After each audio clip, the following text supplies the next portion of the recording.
Welcome back to the Unpatched Gaming Podcast, where we share games. I'm your host, Zach. And I'm your host, Tyler. We are back after this is the first episode after our Halloween series, right? Yes. We just finished up Silent Hill, but we are still playing some dread-inducing titles. I will actually not disagree. I was about to disagree because I don't think we'll talk about Metroid. We will talk about Metroid, obviously, but Dread for other reasons. Yes. But we are also here to talk about some other things like beer. I've been waiting on this one for a few months now. I think I've had it in the, in the whatever that is, refrigerator for 4 months or so. This is a 40th anniversary commemoration brew from the Dole Brewers in Essen. Not much is known about them. Zach just looked at the Wikipedia page. Crack that can. Oof. They, I guess, were purchased early in the 20th century. Yeah, it was like a defunct brewing operation. And then it was revived again in the 80s, in 1980. And this is bringing back that first brew when it reopened in 80. It's a Belgian, right? You know, I think it's from Belgium, right? I will say no, it's not a Belgian because you said Belgian. Okay, heard that. Yes. This is a pale ale, a Belgian pale ale. Oh, dude, that smells delightful. Does it? I'm very excited. Oh, yeah, it smells, Yeah, it does. like a very grain-forward beer, but also just a little spice on there. That definitely getting the spice. is Interesting. Amazing. I love that, actually. That's really good. It reminds me of like a Live Oak Heffa or something. It's everything, all the flavors in there. And the can really doesn't give much information about what's in there. They don't even have a website, I guess. I didn't look. Zach did. Said he couldn't find a website for them. I mean, I just scrolled through the first couple Google links. Yeah, that's fine. So there's not much known about this beer. Can't tell you much other than it's delicious. Whatever flavors are in here. Yeah, this is my jam. The way they are working with the hops, which is very apparent. It is a hop-forward ale. They work in a way that a lot of pale ales I don't typically get. Yeah, there's a weight to it. I think I can tell there's definitely some Belgium to it. It's that little hint of banana-iness at the end that's what it is for me. But it's delightful. I would definitely have it again. But yeah, it's almost as if like, you know when you have like cayenne hot cocoa or something? Mm-hmm. Like that kind of spice on the back a little bit. It's nice. Not quite that intense. I suppose. But just not like a little quite hint what of that. or rather I wouldn't. Could be the immense amount of habaneros that I ate this morning. Mm-hmm. Coming back up to say hello. Possibly. You have to take your medication, Zach. I totally forgot. The worst morning to forget. Of course you did. Of course. So we're here to talk about Metroid, and if you saw the thumbnail, we're here to talk about Oddworld Soulstorm, Metroid Dread and Soulstorm, for a very particular reason. We kept putting off Soulstorm, and then finally Metroid Dread was announced, and I thought that would be a perfect episode because they've got the same things going on, and you may disagree with that on the surface because they are pretty different platformers, or 2D games rather, but they've both not had a sequel in nearly 20 years or over 20 years. In the case of Soulstorm, we're disregarding Munch's Odyssey and Stranger's Wrath here, but Exodus came out in 2000 and Metroid Fusion came out in 2002. So it's been about 20 years for both of these to have a proper sequel, but they both had a remake sort of introducing new ways that the game would be imagined. Recently enough, I think it was 2015 that Oddworld New and Tasty came out. That was a remake of the first game, Abe's Odyssey. And then not another Metroid 2 remake. I'm just kidding.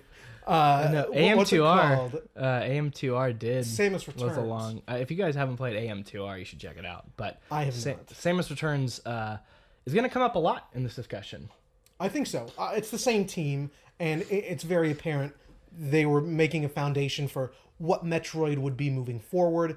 And that came out, I think, in 2017. And they stripped out the stuff that didn't work. They learned from Samus Returns for sure. I had a very positive experience with Samus Returns. Well, you'll talk about it, I'm sure, what didn't work. But anyway, they both had remakes that laid the foundation for how the games would be, how they would be moving forward. And this year, we have proper sequels to both series, for better and for worse. But we're going to jump in with Metroid first. Zach, take it away, sir. Yeah, so let's talk history. You already mentioned it. Metroid 4, which really nobody paid much attention to the numbering until marketing for Dread made it a big deal that this is Metroid 5.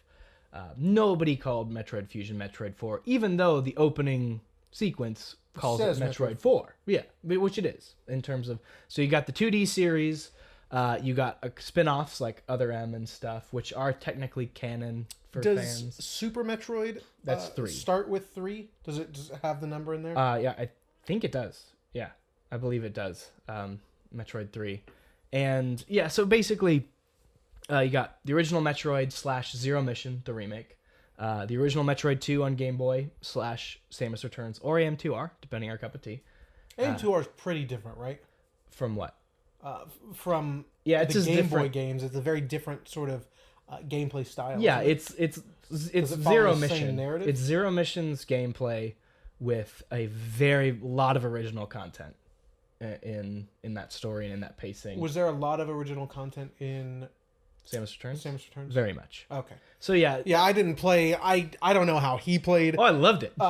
The original Samus Returns or Return of Samus, because it's played on the Game Boy, but the screen is so small, and the map is a Metroid map. It's big. It's pretty huge, sprawling. Really, but you get you will never get 4 more steps. lost in any other Metroid game, even Metroid 1, than you will in Samus. That's insane to me. I played like an hour. But like a Dark Souls game, that was probably like 14 seconds of gameplay, actually, once I learned how to play. But I played for an hour or 2 and then finally put it down because I don't even know why they thought it would be a good idea on Game Boy. Yeah, wasn't it Genpei Yokoi who thought it was going to be a good idea? I couldn't tell you.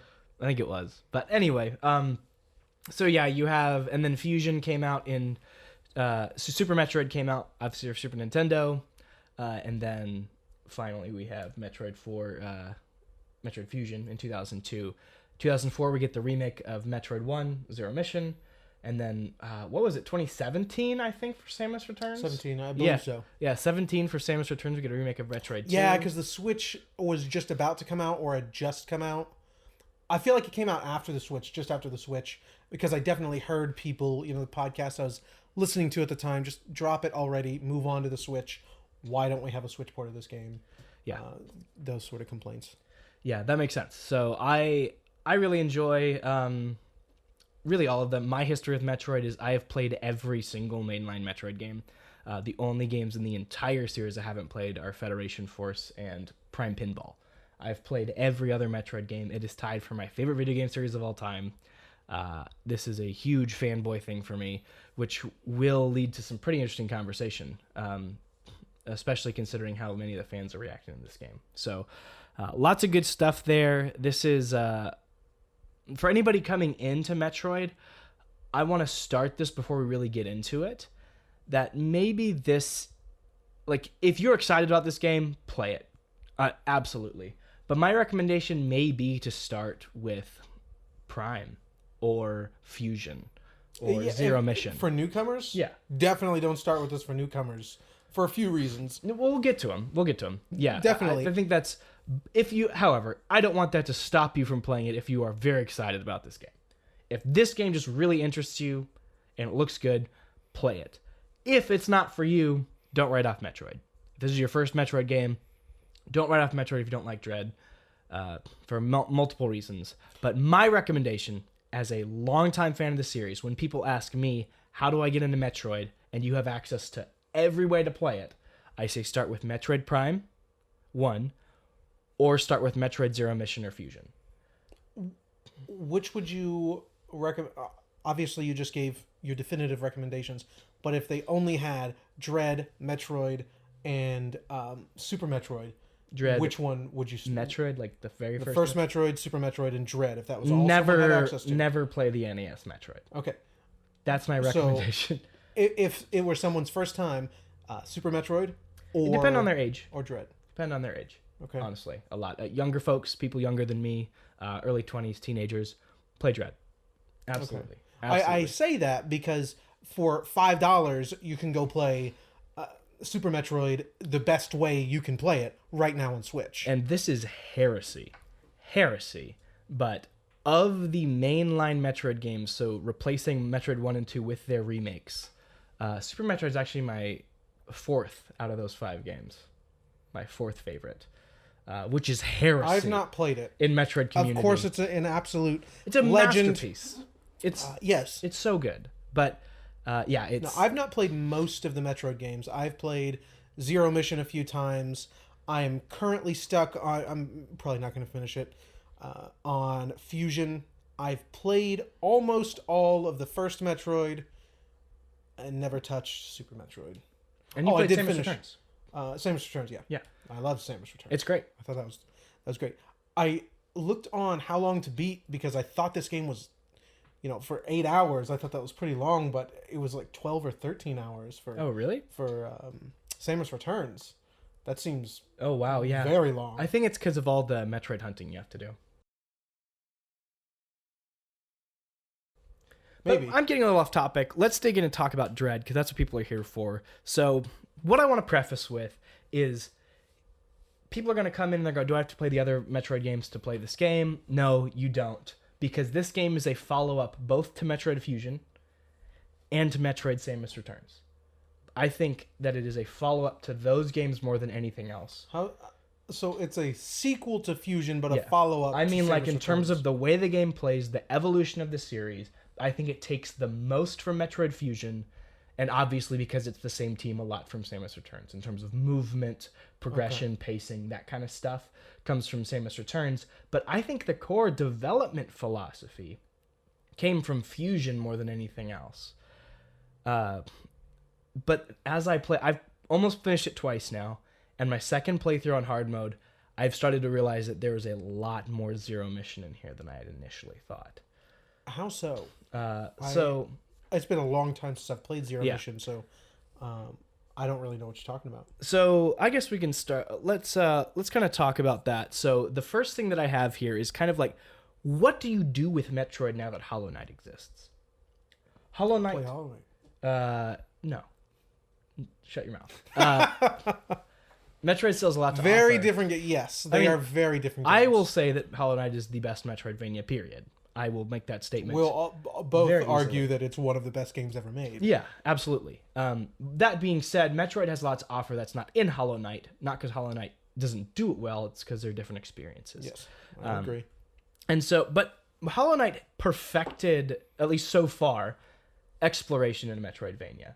You're always lost, but there's always like 2, 3, sometimes 4 different ways to progress. It's not a strict linear progression. If you're smart, you can actually like bypass certain areas. Like there's one area that's a little bit out of reach, but there's a little sign that you can like use your nail hop to get up. Like it's really hard. I think there was it's been a couple of years since I've played Hollow Knight as well, but I think I skipped like the 3rd area and didn't come back to it till way later in the game. And I was like, this is nothing. Why is this so late in the game? And I realized, there's so many ways to progress through Hollow Knight. It's incredible. So, and you won't even notice the game like opening like that. Really, you really have to be paying attention. Did you know Nick played the Deep Nest without the lantern? So there's a section of the map. It's huge, but it's completely pitch black. Unless you buy a very expensive lantern that illuminates a small space around you, but his brother finished it. We short boys got a lot of patience. I don't got that much patience, but I got a lot of patience. No, I have very little patience. So, but how do you make a Metroid game in that world? You either have to do what Hollow Knight's doing, or you take it a different direction. Because exploration is not everything in a Metroidvania. It's a big part, but it's not everything. And when you look at Metroid 4 Fusion, this is a game with a heavy emphasis on atmosphere, some little tense moments, really well executed. Action. The boss fights are nuts in that game. So much fun. And a little bit more, like a lot less focus on the exploration. You're locked in when you get into an area. Yeah, I'm only in the 4th area, I think, the water area. And so far, there's almost no exploration. Yeah, really. I mean, aside from the little things, that within the area that you're sure. If you want to go, off the beaten path slightly, I mean, really, you can see everything. Yeah, it's well everything's telegraphed. pretty apparent. There's almost no secret areas or anything like that. It's explicitly.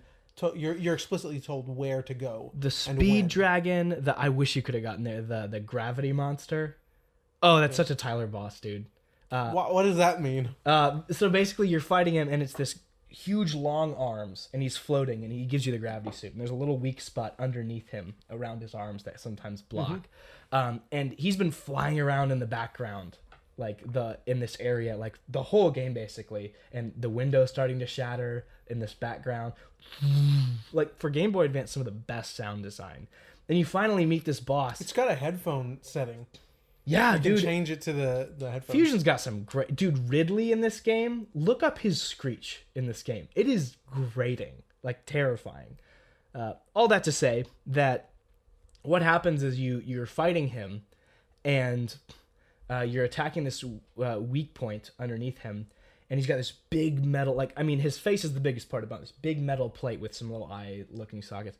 But it explodes, revealing this goo-ridden, just dripping down his face like oil and blood mixed together with these big pulsating eyes underneath. And as you keep killing him, his face melts further and further down. It's so awesome. So yeah, that kind of stuff. I see a lot of that in Dread. That they really ramped up the focus on those little tense moments where you're at a loss, something way more powerful than you is chasing you, like the SAX in Fusion. They obviously introduced the Emmys to do that. They have a way bigger focus on combat and movement.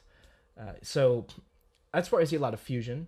Obviously, the melee mechanics, how Samus feels to control, all from Samus Returns. And Zero Mission is where you get the sequence breaking. And the ability to... You're told very clearly where to go. But if you're looking and you really want to defy the hand that guides you, you can get things way out of order, which is really interesting. And we'll talk about it a little bit later. But that's kind of my initial take. That's how you make a Metroid game in a world with Hollow Knight without just going, well, I guess we're going to do Hollow Knight. You focus on what Metroid was already focusing on back in 2002. And I think they did that. You can see the philosophy there, and you can see it work really well. I would argue it does it even better than Fusion. Make some tweaks that are very, very much necessary. I don't know what you think. There's some things I don't like about this game. Sure. I think the improvements, the sort of quality, not even quality of life. It's a new way to play Metroid. The movement. Yeah, the movement is incredible. She has never felt better to control. No, ever. It's so good. Responsive, so smooth. Snappy. The slide feels fantastic. The slide is so good. And you shoot while you're sliding. Oh, it's just so good. amazing. Instead of ducking. Yeah. Which actually, I only just had connected these thoughts, but that adds to a... I don't know if it's a complaint. I really don't know how I feel either way yet about this. But, you mentioned combat. I think the combat is taking a back seat a little bit here. The boss fights are incredible. We'll talk about the boss fights. But you're given new tools so quickly in this game areas become nothing. You glide through them. But even the first time you go through them, you can skip so much of the combat. And then by the time you get the upgrade in that room and you're now backtracking, you can not stop the entire time. You can just, you have enough health to where you can literally walk through people. But if you wanted to shoot things, you can, instead of ducking to shoot some of the shorter enemies, you can slide to, not quit your momentum. So the fluidity of combat and just how quick she moves, the fact that you have that 360 movement with the gun, the slide, and even the counter Dude, the melee feels... That melee dash where you can move forward and hit at the same time. Yeah. That's incredible. Like so all of those things combined, or separately rather, feel awesome. But I found myself skipping combat all the time. And later, as the game progresses, that becomes less and less possible. Enemies start doing insane, like a whole health tank. Oh, I didn't finish this game, by the way. So he's on his second playthrough now. I stopped a little bit after Kraid. Spoilers, by the way. I don't know if that was... That's in the trailers. Oh, that's right. We will not be talking story spoilers at all. I think a story doesn't matter at all. I don't know why people talk about story with Metroid. It doesn't make sense to me. It's pretty. It's literally just... It's never made sense. No, it's literally just context for you to have a reason to have to get out of this planet. In fact, Fusion probably has the best sort of encapsulation of why you're doing... Excuse me. I'd agree. What you're doing. Yeah. I've never thought that it made sense that she loses all her powers every time. Prime 3 does a good job too, I think. I'm talking about the Metroid games specifically. Those definitely, in my opinion, make more sense. And then as those games progress, you lose less and less. But it seems like every Metroid, you lose almost everything. Yeah. You get to keep the missiles here. I don't know if that was the case in Fusion. Almost never the case. So... Metroid Prime, the first one, I don't think you have anything. No, you lose everything. You only have your normal beam shot. You don't have the morph ball, the missiles, charge beam, anything. Anyway, in Metroid proper, you lose almost everything pretty much all the time. I've never thought it makes sense. So, but why? Like the story doesn't even matter. Like no, that's the thing. I'm saying it doesn't, because if you think about it for even a moment, everything falls apart. Yeah, it's dumb. Like, don't talk about the story. Yeah, it's not meant to be part of it. Some people really care. More power to you. I don't care at all. Sure. Which is Neither do I. Anyway, I didn't finish because when would you like to talk about the map? It's coming. An exploration. Okay. Yeah, it's coming. So that's why I stopped. I intentionally stopped after Kraid, just a little bit after Kraid. I think the fourth area, maybe. Third or fourth. So yeah, basically with combat, it becomes way less possible. The enemies become a lot more aggressive. The enemies are much more in your way, much faster, do a lot more damage, and then eventually recurring mini bosses start to really come in more and more. There are some warrior enemies that are just insane. And let's just talk bosses. So there's this kind of warrior enemy that you fight, and it's always in a boxed room that you fight them. Enclosed little space. It's a perfect square. And they jump off the wall and slam down on you and stuff. And the whole time, I was like, this is a Mega Man Zero boss. Okay. This is a Mega Man Zero boss, which is high praise. I personally consider Mega Man Zero 2 and 3 to have the best 2D combat of, I think, any video game. They're incredible. It's extremely fast, very difficult. You can really, if you know what you're doing, do way more damage than you probably should be doing. Lots of options, especially as you're doing well against the bosses, and unlock more kind of tech. It's really good, and it's very fast. That's what really makes it so good. Is it's a high skill ceiling for Zero, and the skill ceiling's not as high for Dread, but that closed box, the way the boss moved, mini boss moved, all the different kind of options you have for avoiding and trying to take advantage of openings that are very brief, sometimes even taking openings you maybe shouldn't be taking, that kind of stuff. So conducive with that movement system and everything. It just fits together so well. High praise there. You mentioned him already, Kraid. I had no idea Kraid was coming. Really? No idea. Yeah, Zach likes to not watch any trailers for most things. He keeps himself completely in the dark. I don't care so much. Unless it's a movie, I'll watch a couple seconds of a trailer, and if it starts to give me, the kind of vibes I'm looking for, I turn that off immediately. Yeah. Because I'm going to go see the movie anyway. So movies, I try to skip that stuff more often than video games. That's a 2-hour investment or a 10 to 20 hour investment. Sure. So I typically like to know a little bit going in. Yeah, sure. Whereas you do not. I definitely, I think I recall Kraid. But then also I watched some coverage. I had no idea. And so for me, the way it presents itself, you land in the room, and Samus is a total badass in this game. God. She's so I'll cool. mention that again in a moment. Yeah, dude, like she just charges her beam at her side. I've never seen her do that. Yeah. It's so cool. But she basically lands in this room on this platform, and it's all kind of clouded by this magma fog. And she looks up, and Kraid is chained up and like lunges at her. And she doesn't even move. Like, she's so cool. Yeah. Doesn't even move. But he's like lunging at her, and he's stuck. And as the fight progresses, he breaks more and more of his chains. And I mean, the way that you have to avoid him, his size, it's the best Kraid fight in the series. It's so good. It was very good. It took me, I think, 5 tries. Yeah, I think to it took get me through. 3 probably. Yeah, 3 tries. It was a little difficult. Yeah. But But like the right fight. difficulty. It was really well balanced, I think. And just so many things coming at you. My biggest complaint about the bosses is their counters. So you can do a melee counter. You have to know they're coming. There's no way you'll respond fast enough to many of them. Like the first time Kraid swings at you, I wasn't fast enough. You know, like there's just a couple things. I think that could have been it just tweaked. dropped. I didn't even realize you could Yeah, you can counter and just basically if you get a counter on a boss, you can just like Samus has this little cutscene, God of War style cutscene, but you can like it's a little more active. Like you can choose whether to have missiles open, just use your beam. Sometimes even morph ball. Like there's a couple things you can do. It's a little more interactive, but even so, it's basically a QTE without having to press buttons. You know, it's just letting you unload into their mouth or whatever. Super cool. I think the first boss fight is also the strongest. That's one of the strongest bosses. I'm gonna forget this. Oh, go ahead. That might be one of the best ways to do QTEs.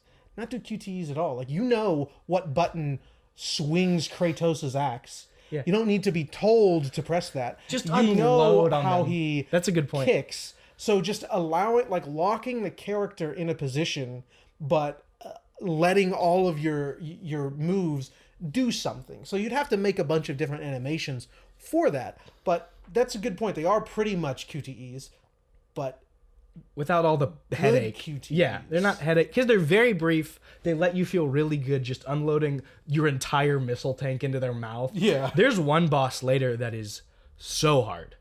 So like the final 2 major bosses are absolute. Like they took me forever. The final boss of this game took me I think 20 tries. God. I think the final boss in this game is not good. In fact, I'd go that far. And it's the only thing that keeps me from wanting to actually finish my second playthrough. He's fine. He's difficult. You just have to counter him a lot. But he has 3 phases. You have to know his moves. There's one move where he's flying and he's circling his beam and you have to keep like space jumping around him basically. It takes like a full 10 seconds for him to finish and you can't attack him at all. It's terrible. It's a terrible move. It totally breaks the pace of the fight. Not a good boss fight. Ridley knocks him out of the water. The end of Samus Ridley Returns. in Samus Returns was incredible. I think until this game, he was the best boss fight in Metroid. Wow. Until this game. It's huge. Yeah. That boss is, it's so good. And it's well paced. It doesn't overstay its welcome. You can just really unload on him. Yeah, I agree. I think Ridley's an incredible boss fight. Fusion has a couple that come close. But the first 2 bosses, specifically in Dread, Corpius and Kraid, insanely good bosses. Just so well designed, perfectly balanced, threatening but not undoable.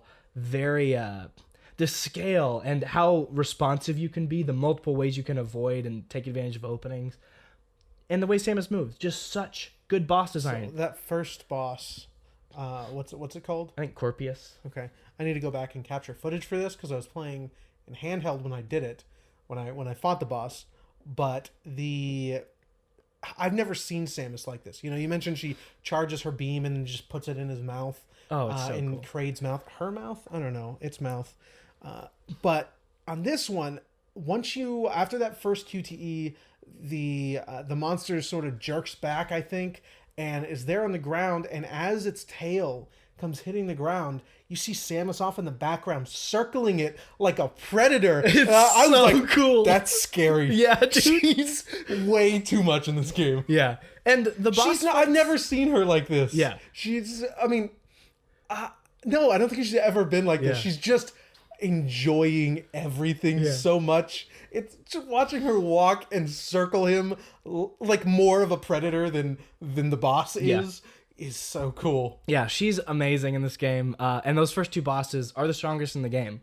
The others are good. like, again, I talked about those the mini bosses you fight. Those are really fun.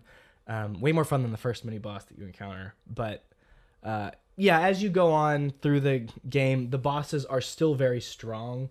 But definitely, there's one that kind of looks like the Corpus creature, but he's like a big spider version. He's really hard. Really hard. Took me forever. He's very good. It's just, I think the difficulties, it took too many retries to really have that thrill, that pace of a boss you have to just try, 1 to 5 times. You know what I mean? Especially in a game like Metroid. Because this game is paced so well, in my opinion. You are constantly getting a new power, constantly getting a new upgrade. Like, I mean, every like 20 minutes, you're getting something new. And some of the new powers are... It depends on what kind of player you are. Sure, and we'll talk about that. But the new powers in this game are amazing. There's one called Flash Shift. Did you get this one? I didn't get that far. Okay, so you basically hold down the A button, and you can up to 3 times flick a direction. Oh, yes, I did get that one. Yeah. I quit soon after that. That power is incredible. You can get places you are not at all meant to get. You can really have fun with that power. And in combat, it's so useful. Zipping around in and out of enemies. No, if you could angle it like Sora in Smash, that'd be good. That'd be good stuff. Yeah, I mean, really, it's probably the best of the new powers. I think one of the last powers you get is called Cross Bomb, and it's basically lays 3 bombs on the side of you and above you, and you can just like boost either, all the way to the left, all the way to the right. You can get over those little panels that break when you roll over them. Oh, yeah? Yeah. You can have a lot of fun with that one. That's a good one. So, great new powers, great, obviously returning powers. Because the movement is so good, Gravity Suit feels better than ever when you finally get it, because you're just zipping through the water. Yeah, it's good stuff. It's very, very good stuff. I enjoyed it quite a bit. But let's talk. I mean, we've put it off for a while. I want to talk about the Emmys, but let's just skip it for now. Maybe we can come back to it if we feel like it. Yeah, I'd like to talk about the Emmys, actually. I'd like to know what you think. I think this will be a disagreement for us. I think early on, they were really good because they add a loop to Metroid that's never been there before. I can do nothing in this area, but I still want to explore it. There was one time on my second playthrough I wanted to kind of get somewhere with a wall jump that I knew I could probably get to if I practiced enough. And that guy, the speed one, kept coming through and finding me and stuff, and having to avoid them. There were a couple moments where I evaded them with a nifty wall jump or a perfectly timed slide or something. You can really outsmart them, and I think the first couple worked really well because it's a new loop. It works well. About a third of the way through the game, they all get shut down, and then they come back online about 2/3 of the way through the game. Okay. Absolutely zero threat at that point. Like, I mean, sure, they can still kill you in one hit, but like, you just don't care. That constant presence is gone. I think it was a poor choice. Interesting. So I like the first 2.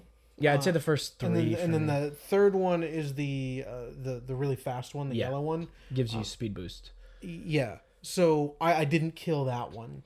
I was on my way to kill it, and I was like, whatever, I'm just going to go finish Oddworld. So I thought it was an interesting loop, definitely. I enjoyed the first 2. The idea I thought was pretty good, but even early on in the game, they're not really a threat because the what's it called? The checkpoint system is so generous here. Yeah, and I think with the difficulty, it has to be. If you have a single hit enemy, you have to have a generous checkpoint system. Yeah, I'm not saying the checkpoint system is bad, but no, because I agree. The areas are oftentimes so small, or they have enough exits, which you start again at the place where you entered this area if they kill you. There's either plenty of entrances and exits, or the area is so small that getting killed is really no setback at all. You're right back in the game immediately. No load times there. And then later they, pretty much can't touch you because you're just good at everything. You're zipping around. And, After the second one, the third one, after seeing it for like the first time, really it was just a nuisance. I thought it was it wasn't, invoking any sense of dread in me. They didn't really add too much to the atmosphere.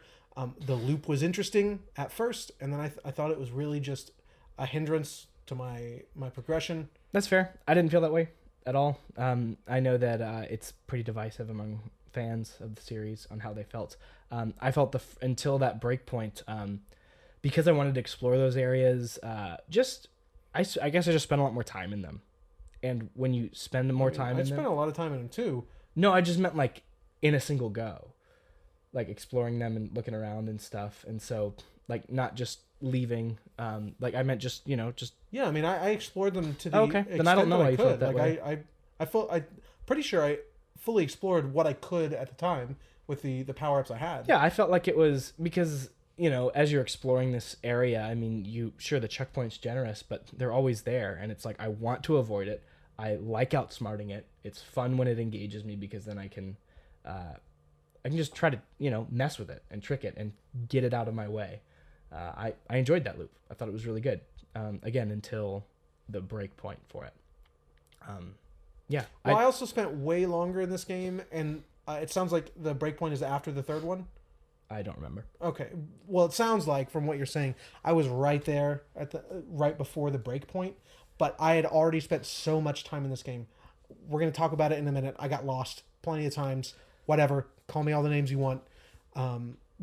But I spent probably as much time as you did in the entire game just in these first 3 or 4 areas.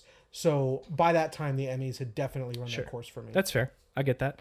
Let's talk about that. So we'll come back to difficulty, but I think something that's going to bother a lot of fans, and actually was a reason that Mark Brown didn't end up enjoying the game, even though he definitely respects it, you can tell, and thinks it's well designed, is because he plays Metroid games for exploration. He does not play them for atmosphere, does not play them for action, does not play them for anything except exploration. And this game will block you off very constantly. Different times of the game, more of the map or less of the map will be open to you. Sometimes it's literally locked off in a tiny 4 or 5 room area until you get the item. Yeah. Which is something the games have done before. Super Metroid did it. Basically, it's a way to keep you from wandering too much and getting too lost. And for me, and I know this is never the case for everyone because I've talked to you and I've seen some people on Reddit, specifically newcomers to the series. David Jaffe. David Jaffe. People who got stuck or lost because of the hidden blocks a lot of the time, sometimes just because they didn't know where to go.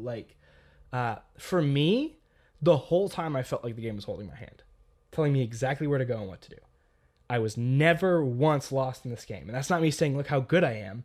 I guess I just know the language of these games or something, but and this is very common for many people who are big fans of the series, I've found, as I've talked with people on message boards and stuff, is they all felt I didn't ever have to explore it. Basically, when you get an item, the next room over is a teleporter, and then you can teleport back to an area, and it'll put you 3 rooms away from your next upgrade.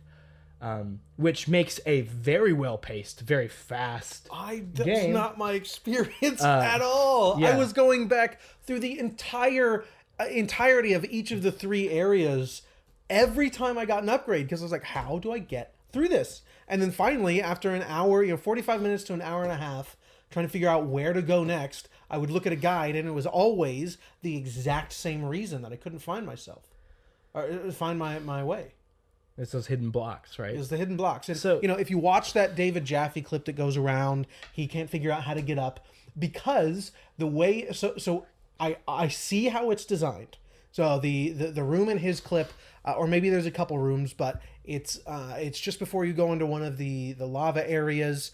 There is a hallway up top with some enemies, a thin floor, and then a little blocked off section, and then a block. So there are enemies between that thin floor and a climbing platform leading up and a little bit through that block. A climbing platform? Yeah, like the little spider climb thing. The spider climb thing goes up the side of the wall, up into that. We could be talking about different things, or I just didn't see it. Because I'm looking for a lot. I didn't see everything. Sure. But anyway, the I see how it's designed. There are some enemies there that will come down from this block and try to hit you. So as you shoot them, you reveal the hidden blocks. Yeah, that go past. And if the that enemies. doesn't get you the platform going up to it, like for me, as someone who plays a lot of Metroid, I enter this room, and the first thing I think is there's another section too that's kind of like a little jutting out area, I think, and it comes down a little bit. Maybe this is a different room, but like if I see a little jut and a little morph ball sized section under it, I'll shoot it with a missile, see if that's a platform. I look up there and I see there's a way to get up to this ceiling. I'll shoot that. Like, yeah. For me, it's just instinctive. So there were a couple times, just like one of those little morph ball sections, I shot it with a missile, and it revealed a block with a symbol in it. I think because I was playing on handheld, I couldn't see it very clearly. Sure. But it's just a broken block. So as soon as you touch it, you drop down. It breaks and you drop down, and then that's where Kraid is revealed. I was scouring the map where to go because I didn't know. I thought I just didn't have a power. You didn't have that. To do. That I thought there was another visual morph, language. Yeah. I thought there was a different morph ball bomb I would get later on. That's where I needed to go. That secret block. And then earlier on, I think it's in the second Emmy section. There. It's the walls, right? There's a wall up top after you get the spider climb thing. Yeah. There's a wall up top. I did shoot it. I think accidentally because again, there's an enemy up there, and that's intended to show you that, oh, there's a block here, because as you're shooting the enemy, you're going to shoot the wall inevitably. Or if you're really good, you already know it's there. So anyway, I did shoot it. And then I shot it before the enemy. So it revealed itself. By the time I finished off the enemy, the block came back. And I kept shooting that block. And I thought I needed the morph ball to duck through it. Oh, okay. I didn't know the rest of the wall was also breakable. Sure. I'm not here to pixel hunt. And that's what I think is going on. A less egregious, I'll agree, a less egregious form of pixel hunting, and I don't like it. Oh, I don't think it's pixel hunting. I think there's enough visual language there to communicate. But, I mean, again, that's coming from someone who plays a lot of these games. I have found the experience from newcomers to be yours. So I can't make a definitive statement on that side of things. What I can say is that someone who plays these games, I felt like they held my hand and told me exactly where to go all the time. To a point where I was a little disappointed.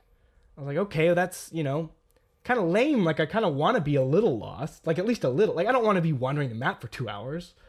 But I want to be a little lost. Like, that'd be fun. Come to find out, this is where Zero Mission comes in. I started my second playthrough, and I read online somewhere, and I shut it off as soon as I could. I said, well, I used the slide jump, and there's actually a special cutscene for killing Kraid. I was like, wait, what? What? So I kind of start messing around, and I very quickly found what a slide jump is. If you slide and fall a little bit off the edge, you can still jump. And so you can get a little bit extra horizontal distance from it. And at the end, of course, because Samus arcs, a little bit more vertical distance as well. And so I found it's that Emmy room, the speed Emmy room. There's a section where you can slide, jump, and bounce off the wall. It's very precise. You can basically get bombs early. Bombs and flash shift before Kraid. And there's a block at the bottom of Kraid where there's a little bomb launcher. And it will launch you into that purple pustule on his belly, and you can bomb him and he instantly dies. Wow. And it's specifically programmed in the game. They knew people were going to find this. Come to find out that there are some exploits that people do. Like, you can get away where you can shoot through to those those little things that you shoot that explode. Yeah. Some of them are behind a wall. People have found a way to shoot through those without getting the wave beam. So those are, I'd call that an exploit. That's not intentional. But there are many things that are not. Like, if you, I got a couple power bomb pickups before I got power bomb. The movement options are so robust. Speed booster is better than ever. Takes less time to charge up. You actually activate when you want to start running with it, so it doesn't always put you into speed boost. And there are a couple. You watched me solve one, like a really tough puzzle to get to this, missile tank upgrade, like a 10+ upgrade, a really good one. That you can use to launch to places that you definitely shouldn't be yet. The flash shift you can use to get to blocks that you shouldn't be at yet. Of course, the classic bomb jumping, especially underwater, works really well to bypass certain areas. The sequence breaking in this game is insane. It tells you where to go. this is a zero mission thing. When you get a new item in zero mission, it points to you on the map where you're supposed to go next. If you don't follow that, you will often sequence break in that game. I don't really do a lot of sequence breaking, but in Dread, I've started to. I've started to, because the game guides me so much. No, I want to see how much the map is explorable. And it's a lot more than I thought at first, especially if you know how to kind of use Samus's wall jumps and stuff and just really use her whole kit. Just be creative. And it gave me a whole new respect for the game because, sure, it still won't satisfy those who want to get lost and explore a totally alien world without any help. And I was not expecting that going in. Me neither. To this. Me neither. That's something I've only that played hasn't really happened since Prime and Super Metroid. Yeah, so I've not played Super Metroid, and then I've only played a few other... I guess I've played some of all of them except for Super Metroid, and I didn't get that from any of them. Except for maybe the first one, but that's a different kind of lost. That's a different... very different kind of lost. Yeah. Why do all these rooms look the same? Am I in the room that I was just in, or is this a new room? So I wasn't expecting that here. I would go play Hollow Knight again or find something adjacent to Hollow Knight because they are so different. Yeah. I was expecting a more linear game, sure, focused on action, but I got the opposite of what you got. Yeah, and what's interesting too is, Super Metroid, you are lost, but it does some of the same things. It will block off your progress backwards, and it will kind of funnel you in the right direction with that. Definitely not as much, but yeah, it's very interesting, and I have a lot of respect for the devs here because they've created a game that will handhold for those who want it and are looking for it. Maybe not as much for everyone, but for a lot of people, I'd say there are a lot of, there basically, the teleporter to where you need to use the item right next to the item, something like that. But for someone who's like, after me, like myself, I finished the game. I was like, can you do more? Yes, you can. And it's programmed in. It's intentional. Like there's literally a whole other separate cutscene for killing Kraid. It's there on purpose. And I think they've designed something really unique. So far, I only know of like one soft lock where you can get yourself locked out of progressing if you break. And I think it's because you're using an exploit versus a sequence break. But there are people who like get grapple beam as like their fourth upgrade or something. And interesting, just crazy stuff, man. So I have a lot of respect for that now. So it doesn't fix the hand holding for a lot of people. It doesn't scratch that exploration itch. But it does allow for people who want to push back against any sort of linear progression. I even wrote here linear progression after my first playthrough. That is just not the case at all. It is. I think there's more sequence breaking here than in Zero Mission, for sure. Intentional sequence breaking. So I have a deep respect for devs who can make a world like that, where you can progress that way. So, if you're done, are you done talking about exploration? You think? Yeah. Yeah, that's really it. What about difficulty? Two camps here. So this is an old discussion now. Yeah. I don't think we spent too much time on it, but it is part of the discussion, unfortunately. My take. Yeah. I wrote it down here just for the easiness for myself, but difficulty is an artist's tool just as much as a brush or a chisel or a word, right? It is used for a purpose to do something. Yeah, and I get what you're saying. We've talked about this. I agree with your statement. The go-to example, the shining example, is the Dark Souls series, Sekiro. Sekiro would not be Sekiro if there was an easy mode. And listen, I know that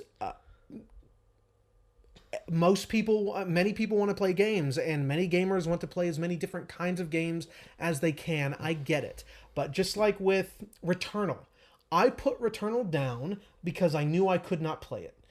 I enjoyed everything I did, but that game became insurmountable for me. Sure. And I still appreciate it. I don't think that it needs to cater to me. That is what that game is doing. That is what Dark Souls is doing in Sekiro, and anything else you might put on that tier of difficulty. However, I don't think that that's what this game is. Why? I just don't find its difficulty to be part of its art. In what way? The rest of the games have all been much more accessible, I think. So you've got a fan base Yeah, they're super that easy. is expecting Fusion's a little tougher. something else. So far, Fusion was pretty accessible to me. However, those other games we mentioned instill, for lack of a better term, a sense of dread in you. And I don't mean that as a pun, but like I even said, like it, I think when we were talking about Returnal, we had a similar discussion, what the difficulty is instilling in you, those sort of feelings. I don't think that's the purpose here for Metroid. I think it's just a difficult game. And I disagree. Maybe this one could use some more accessibility. Yeah, I don't think an easy mode would take away from, like, I don't think an easy mode would do as much damage as it would to a game like Sekiro or Dark Souls or whatever, right? I don't think it would do as much damage. However, it does remove a couple key things from this game. In particular, in a game now where there's a lot less actual isolation, when there are actual NPCs that you talk to, when there's a lot of hand holding, the difficulty ups that isolation, ups that feeling of overwhelming odds that Samus is literally alone and has nobody to help her and everything's against her. Yeah, but as you said, that's not what this game is about. It's not about the story. No, but atmosphere is important. And I think it does build the atmosphere. When I walk into a room late game, I'm genuinely checking the corners, because I know an enemy can do a tank and a half of damage to me just with a simple hit. If I miss a counter, I'm going to take just stupid damage, especially on hard mode. Well, I think that adds more to my point. If that were the intent of this game, there wouldn't be a hard mode. The game would be balanced in a way like Dark Souls is, to give you exactly the sort of experience they want to give you. And I think that's the fact that there's a hard mode. I think that's what normal mode is. Hard mode has been present in other games, and I think that's why it's there for those who come to those games with the desire to up that difficulty. I play Prime on Veteran because Prime's a joke, right? That's not the point for me. But I play it on easy because it's a joke. Any other way, it's super easy, so I might as well. If I'm going to just play through all of them, I'll finish it in a couple hours on easy. Sure. But anyhow, for me, like, what I'm saying though is I do think that the default difficulty is the optimal way to play this game. That's the way the game is meant to be played. I think hard mode is unnecessary. As someone who's almost done playing it, I would not play it on hard mode again. I don't think it's the way the game is meant to be played. But even on the default difficulty, stumbling across a boss door, like, even, it's just this, like, I do not want to mess up this counter on this stupid boss door. I can't. It's too much of a sacrifice. It just makes you feel overwhelmed, which makes you feel even better, which, the whole point of a game like this is as you progress to get stronger and stronger and stronger. It just makes you feel better as you start just ripping through these people at the end. I think it helps. It reminds me of Zero Mission. Wait, what helps? The difficulty. Having a hard mode? No, this is just the difficulty of the normal mode, which I believe is the optimal way to play the game and the intended way. I'm not disagreeing with that. Yeah. Typically, the default setting should be the intended way to play. However, if you're going to have a hard mode there for people who want a harder experience, then I won't agree with any argument that an easy mode shouldn't also be there for people who can't deal with that experience. Something like Dark Souls. I think you could make an argument either way. I've played Dark Souls, the first one specifically, maybe 4 times. I've never finished any Dark Souls game. But Dark Souls, the first one, is one of my favorite games ever. I've played it, I believe, 4 times, always pushing through a little more. That's something that I like to go back to and push myself to. Now I can play up to that point. Even though it's been 2 or 3 years since I've last played it, maybe a little longer. That game is stuck with me in a way that I can now push through that and appreciate what I'm able to achieve now. That's what that game is doing. That's not what this game is doing. I don't believe that's what that is. And the fact that they even put a hard mode just adds more to the I disagree argument. with that, because adding a hard mode doesn't compromise anything for the game. It just amplifies certain things that are already there. I believe, to a detriment, probably. Making it easier does compromise those things. It'd be, it would be like if you make Dark Souls harder, I think it compromises the pace of the game. But I don't think it compromises what the difficulty's already doing. If you make Dark Souls easier, it does compromise those results. If that makes sense. Yes, I think if you made Dark Souls easier, it would compromise that. And so would everything you said. I agree with what you said, but they did it here. They are already okay with having compromise. I think if the difficulty were part of the capital A art here, they would not have included it. My point is it compromises less, though. Not for the people who want to play it. Okay, agree to disagree. Because I definitely don't agree with what you said. Okay. Yeah, I don't. It just doesn't make sense. But the end goal of the game design, just as a wrap up to the difficulty conversation, should never be, in my opinion, to make an experience for everyone. We agree on this. Sometimes, the best experience are those meant just for you. That's why a letter from your spouse can be just as important to Lord of the Rings, but only for you. It's it's art for you because it was crafted for you and means more to you than it would to anyone else, right? That's my take on difficulty. I agree with that completely. Yeah, I know you do. I just don't think this is part of that. Okay, sure. Disagree. Anyway, if there is there anything else you want to talk about? I think that's mostly it for me. I have a couple little things that I sure. Mention the little things. I don't have anything else because I played maybe I played more of this game, or I played it for longer anyway. Yeah, my first playthrough was 7.5 hours, and so far I've probably put 5 hours into. So far, I've put about 4 hours into my second playthrough. 3 sections or 4 maybe. Yeah, some of the environments later in the game freeze over and then melt again. I'd like to see Metroidvanias do this more often, where environments change over time. Hollow Knight does it a little bit with the central area as the infection starts to spread, but none of them do it a lot. I'd like to see that more, where backtracking to environment, it has changed. Maybe new things open, things like that. I think that's good. That should happen more. Or at the very least, in something like Hollow Knight. Like a time system, maybe? Or this. Like where certain things happen at certain times, opening different areas. Yeah, but also as you open areas in the places that are more difficult, things from those areas start to bleed into each other, like enemies and terrain types or terrain hazards. Sure. Might start to bleed into other areas. That would I think it's nice. Great. I think that should be in more of these games. Original music and story are, we don't talk about story, but very meh. All of the times the classic Metroid music played, I was like, oh, yeah, like it's just like, oh, this is good. It's good. And then anytime anything else was playing, I was like, oh, I didn't even notice that. Yeah, which is unfortunate for Metroid. Usually Metroid, the music's incredible. The music adds to the atmosphere, but I've listened to the Return of Samus Collector's Edition. I'm not gonna listen to them outside the game, but that doesn't make it less of a good score in my opinion. Sure, yeah, right. Yeah, they definitely work. Like Tsushima, I can listen to any time, right? Because it's just good music regardless. Yeah. Right. But this is very good in the game. Yeah, it's this time around. You're right. It's pretty lackluster. This is a really weird nitpick. That's the last thing I want to say about the game, and I hate that we're ending on this because it's so anticlimactic. But Fusion did this too. I don't like super missiles being a static upgrade. So when you get super missiles, it just overwrites your missile.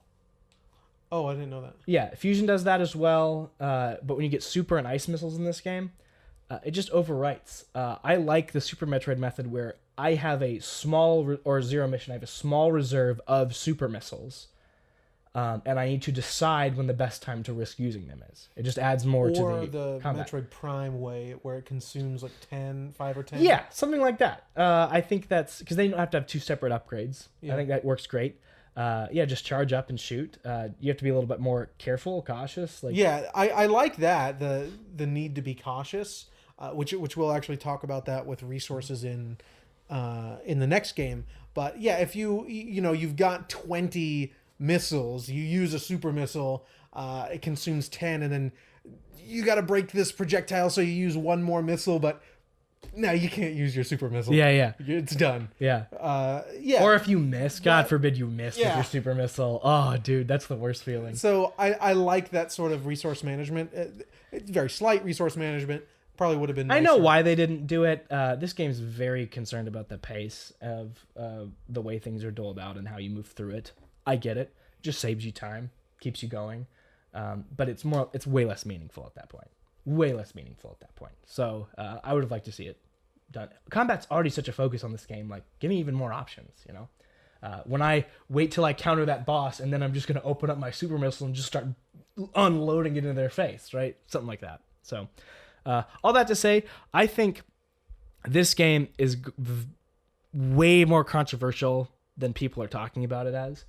I think that this game is made for a certain type of player, and not everybody's that type of player. I think it's not a good one for newcomers to Metroid, even though that's the way it was advertised. And I'm glad it's selling so much. I'm very glad about that. I want more Metroid games. And I think Mercury Steam's doing a great job with the series. What I do think, though, for myself, this one checks my boxes very much. What I come to Metroid for, especially in a post-Hollow Knight world, this game does it for me. I can mess around and go off the beaten path, or I can just plow through getting every upgrade and just wrecking shop, having these very high-octane boss fights. Really, really fluid combat and controls. It just feels good to move around. This is a contender for my favorite 2D Metroid for sure. I loved it. But not for everyone, and I would not recommend it to everyone. Definitely not. Again, if you are a newcomer to the series, please check out Zero Mission, Metroid Prime, Metroid Fusion. I think those three are excellent starting points. If you're a little older, my age-ish older, Super Metroid, check it out. It's a great experience. Which you can play on the Switch for $5. Don't play Metroid 1.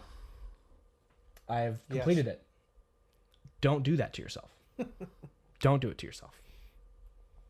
That's all I got, though. Why did you do it? Okay, understood. Yeah. I don't know. I don't have an answer. But now I can say I've completed almost every Metroid game, which is a thing that you can say it. Stop doing that to yourself. Prime Pinball, bro. Yeah. No. Oh, wait. Did you finish Other M? Yeah, I finished Other M. Okay, then stop. Just say it. Yeah. You finished every Metroid game. Did you finish Corruption? Prime 3? Oh, yeah. I finished that twice. I have not. I've actually never played Corruption. At all? Played like the first... I think the opening is the best part of Corruption. And it kind of goes... I like the first area, but then it really goes... It's very repetitive. Very repetitive, yeah. It feels a lot more canned. I've played a lot less Metroid than you think. I love Metroid Prime. Of course you 1 do. and 2. I'll probably put them together from now on when I'm talking about them. Those I put in one spot on my top 10. I have 6 top 5 games, and Prime 1 is definitely there. And Prime 2 is not far behind it. 6 top I have 6 top 5 games, yeah. But Prime is there, and 2 is right behind it. Okay. I would just put them together at this point. I like them both probably equally for different reasons. And when I play them, I'm typically playing them together. Yeah. So I put them as one. So I've played those, this, Fusion. Corruption is a lot that's worthwhile. No, not You Fusion. should eventually finish it. Only a little Zero bit. Mission? Yeah, I'd love to finish Corruption. So Zero Mission, Samus Returns, Metroid Prime 1 and 2. Those are the only ones I've finished.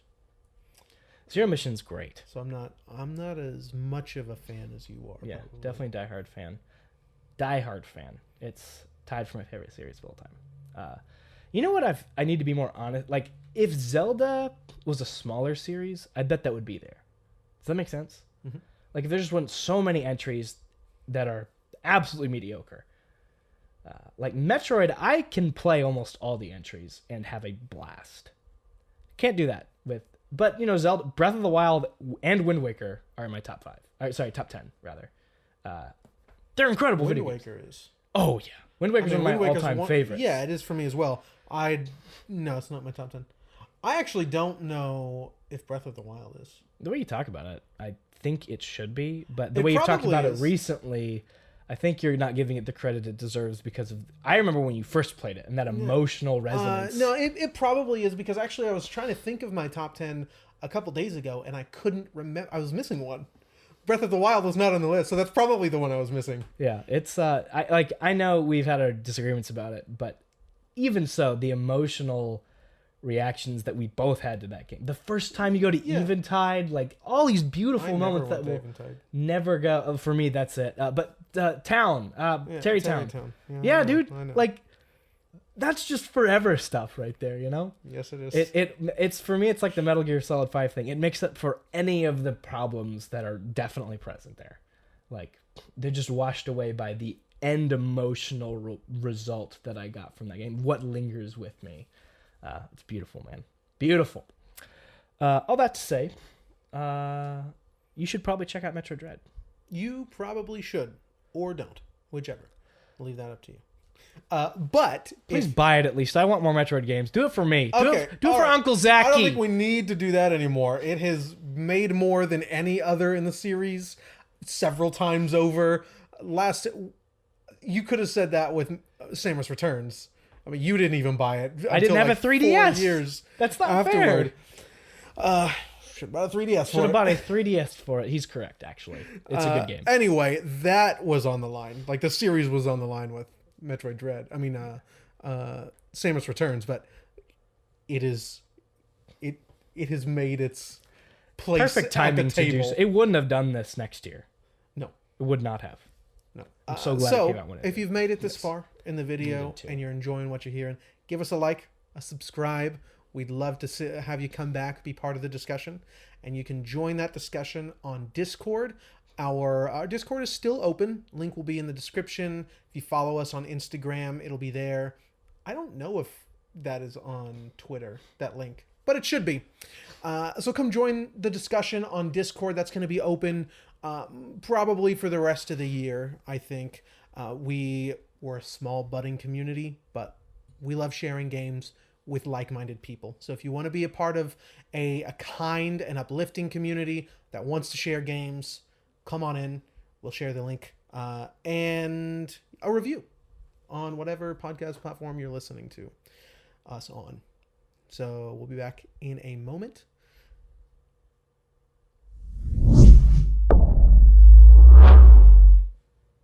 And welcome back. We're here with a new beer.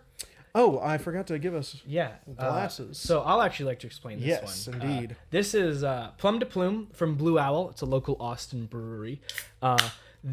My favorite... Hello. So this is my wife's favorite brewery alongside Lazarus in Austin.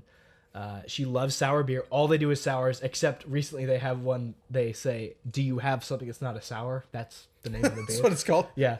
It's fine. Sours are definitely their specialty, kind of kettle sour style stuff. Wow, this smells good. My favorite beer they've ever made is a double of their Raspberry Belgian Strong Ale. Unfortunately, I have not really enjoyed their Dapper Devil. That's the normal, non-double Belgian Strong. The last 2 years, it hasn't been my favorite. Instead, this Plum de Plume has been my favorite, and this is their 2021 release. It looks like they did change the recipe a little bit.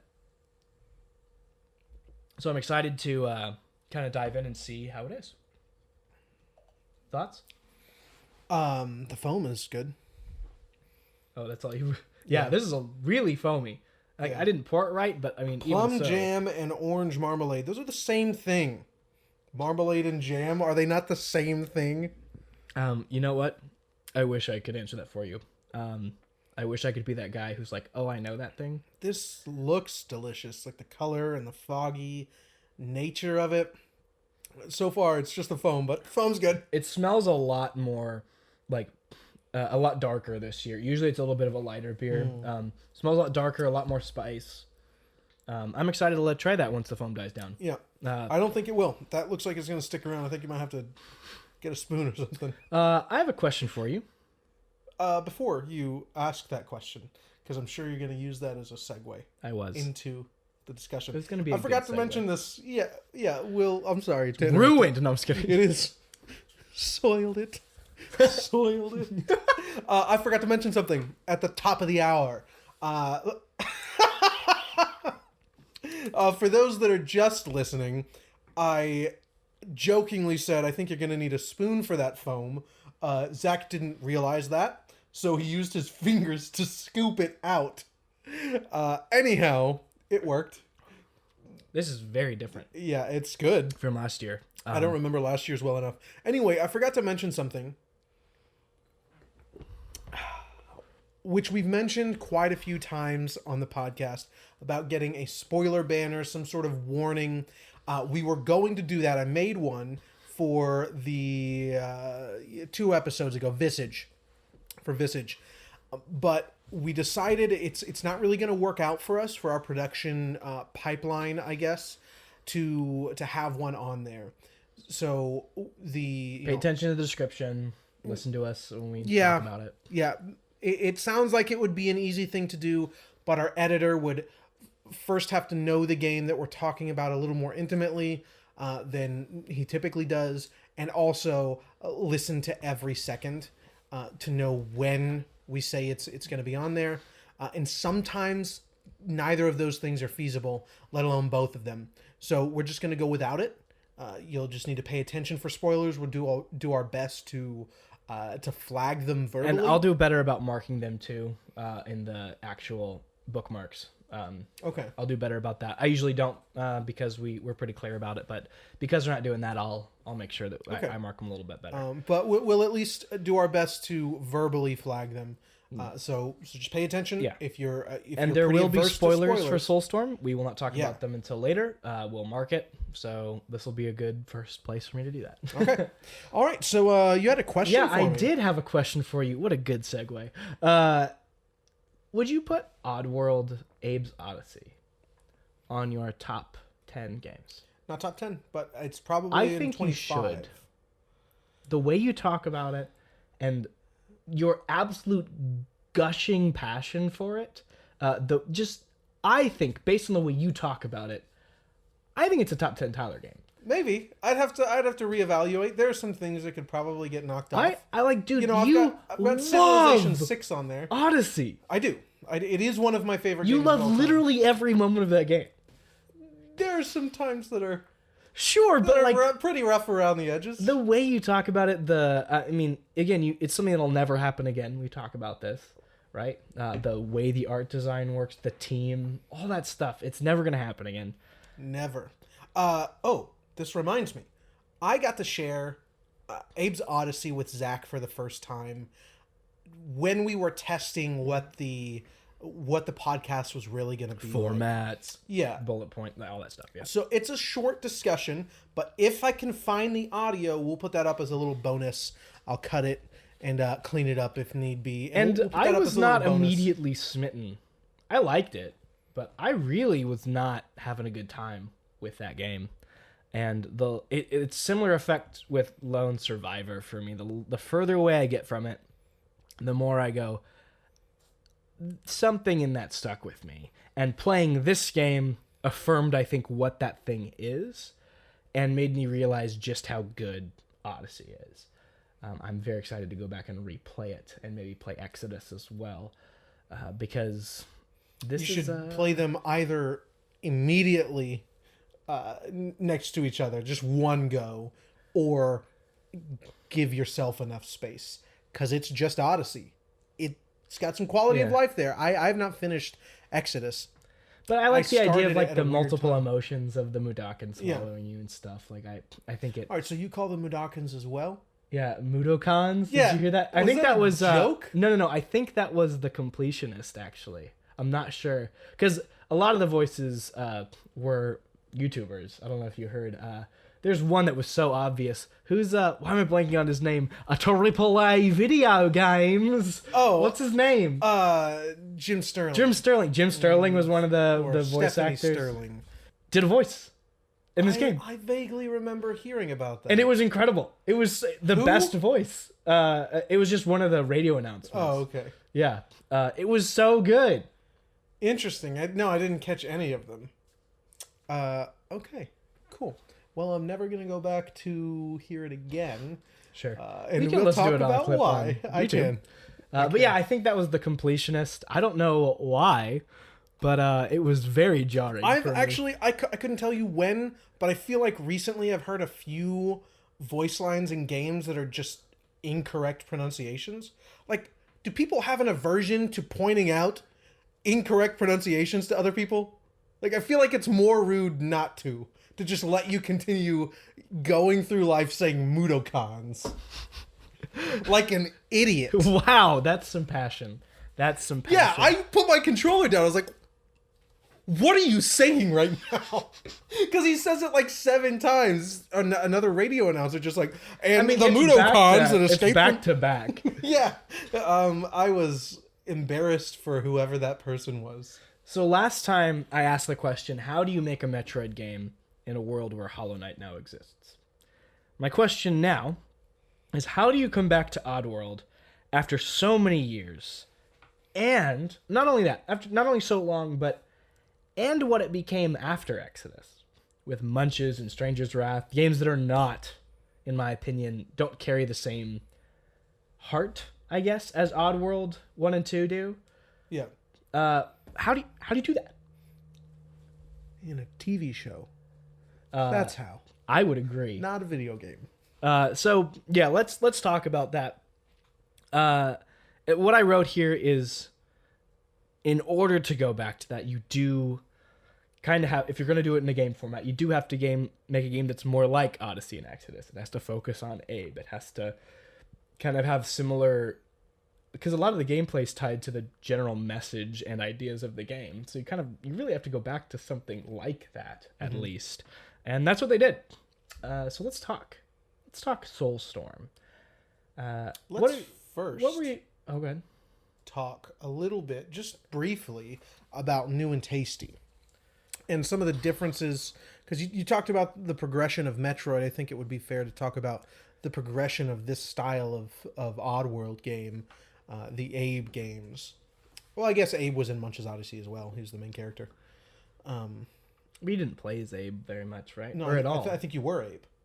I'm in Munches? Yeah, I think you Oh, were... sure. I get what you're saying. I was thinking more of gameplay.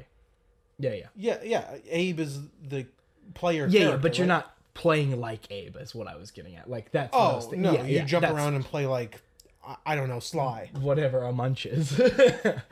Yeah, no. That makes sense. I get what you're saying now. So, what was I just saying? Oh, the progression of those games. So, the original 2 games, very similar. I mean, they were made back to back, a year apart. I think actually, Abe's Exodus was less. Excuse me, this sour is getting me. Good. Was less than a year apart. I think. Don't quote me on that. But anyway, those are through and through puzzle platformers. Every screen, with very few exceptions, some of them are just transitions, every screen of this game is a new puzzle to be solved. Now, when I say screen, unlike this game, or as we'll talk about in a moment, New and Tasty, the hardware, the PlayStation 1 wasn't really able to handle a scrolling 2D plane like Mario with the fidelity that they were going for. The graphics, the amount of characters, the amount of interactability on each screen. So you've got this screen and then the 4 directions, left, right, up, and down from that screen. And you can throw things into the next screen in either direction. And sound was a huge part of Odyssey. I'm pretty sure it was that way in Exodus as well, though I didn't finish Exodus. If you heard someone, you can hear how close someone is to the edge of the screen just by standing there and listening to their footsteps. Yeah. Those sound those design mechanical is legs. incredible. It's very, very good. Oh, It's just weird so too. good. It's very good. So you're trying to solve these large puzzles, how to get these slaves. There are 100 of them, I believe, in the first game, out of Rupture Farms, this huge factory. They're employees, Tyler. No, they're slaves. So I I think some of that was lost when you moved that into a fully 3D environment that does just pan as any other modern 2D platformer would when we come to New and Tasty. And it's not like, anybody who knows like Klonoa, Dorda, Phantom Meal, however you say that. It's a pretty static camera, like even though it's continuous, like Mario or something. It's a pretty static camera, even though Klonoa is going kind of in and out. Like there is some depth there, unlike in like Super Mario World or something. When anyone who hasn't played New and Tasty, this camera is pulling out, zooming in, coming around, like there's a lot of angling, like there's a lot of motion. Well, even more so in Soulstorm, but even in New and Tasty. Oh yeah. Even in New and Tasty. Yeah, you're right. I didn't finish New and Tasty either. Me neither. I just played thought the it was beginning. objectively worse. I didn't like much of any of it. What I did play, Soulstorm uses it much better. Soulstorm is a because it's built around huge evolution of the game. It does stand apart, but you lose the need for the sound design. The sound design is integral to the first two games, to solving puzzles. If finding secrets. Sure, yeah, it's integral. It is not the case here, and then much more so with New and Tasty, you lose a lot of the charm moving into 3D. That I think was, for lack of a better term, resolved, fixed in Soulstorm. I think so too. But it doesn't look very good. It's sort of generic, and I think you use the term sort of sterile. Okay, in New and Tasty. Yeah, absolutely. It loses so much of the charm from the first games, and then the charm that is reintroduced in Soulstorm. Yeah. But you get they definitely a much more rediscover fluid. It. Because they build it not off of a game that was screens. They're building it from the ground up. Like, I mean, you're looping in and out of this environment, and the camera will zoom in at just the right moment, or like just pan back to this huge scale. It's amazing how large Odyssey, the original, feels. Yeah. With just being screens. And it's also grid-based, I should mention. You don't have a full... To its benefit. To its benefit. Though you can freely move left and right, every action you take is based on a grid point. You'll take one equal distance step, and you're always on a grid tile. Yeah. And when you throw a thing, it goes this far. And New and Tasty doesn't change the game to accommodate for the fact that that's not the case anymore, which is a shame. And then we come to Soulstorm. So it lost quite a bit with New and Tasty, I think, and then gained quite a bit with Soulstorm. Pretty much all of the charm. That scale is just incredible. Those areas feel like they feel, even though you're literally just moving left and right, they feel massive. Yeah, and it's the scale of Soulstorm is incredible. The characters, so much more life has been breathed into them as opposed to New and Tasty. Yeah. I mean, the animation and just the fidelity of current hardware allows for that. You mentioned the cutscenes, if you want to go ahead and talk about the cutscenes. Oh, dude, the cutscenes are incredible. This is what Tyler and I think it should just be a show. Like, every time a cutscene started, I was glued. There was so much life. The thing that caught me every time is they blink asymmetrically, the Mudokons. And then they also, like, half blink, or like, they get ready to blink, like they flex their eyelids and then blink. Yeah, it's so good. Much care put into all of it. Yeah, and the all the kind of the movements, they're just off enough to where it feels like an alien creature, but also like they look natural. Yeah, it's just and then there's stunning. a lot of stuff that, not to the degree of Pixar, but some animation that I could only point to Pixar. I'm sure most animation studios do this, but Pixar in particular puts detail on things that have been used, whereas other things that aren't important. I watched some video about this, probably Nerdwriter. I think it was Nerdwriter. So if you look at a still from each movie of Andy's bedroom in Toy Story. The bed, even though it is used every night, is not really important, whereas the focal point of the scene is his desk. So there's not very much detail put into the bed, but there's so much lifelike detail put into the scrapes on the knob because he keeps opening and he's trying to reach for it while he looks at his computer, or just like where a cup was placed, the edges of the desk where maybe a dog jumped up and is begging for attention. There's detail put on all of these small things to make it feel lived in, and that's true of any cutscene. Just like the leather on his lips, the stitches. And that stands out so much. Yeah. Their teeth. Even their teeth and their gums, like the colors, it's beautiful. This is probably some of the best work I've seen in just pure 3D animation in any video game. Like, this is just top of the line stuff. It's really something. And I'm so glad I stuck around for the last level I did today. I didn't finish this game either. I'm going to finish it when I go home. I'm on the last level. Or I've just started, so I've got about an hour left. They're big levels. Rough. Is it? Oh, dude, it's rough. You might have an easy time. You're better at these games than me, but no, I'm not. I think you are, yeah. But I had so much trouble with the final section. Oh no. We're gonna talk about the bad parts of this game in a minute, because there are plenty, unfortunately. But the last level I was on, Fico Depot, I think is one of the best, visually the best levels in the game.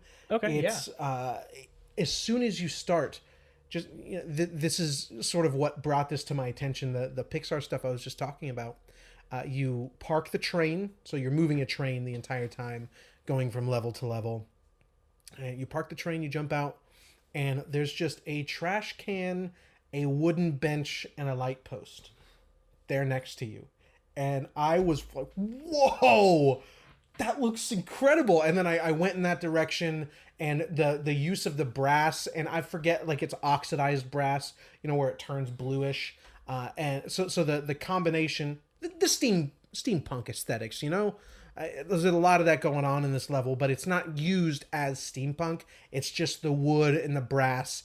The sort of greens that you might see in like an executive office, brass with green leather or something.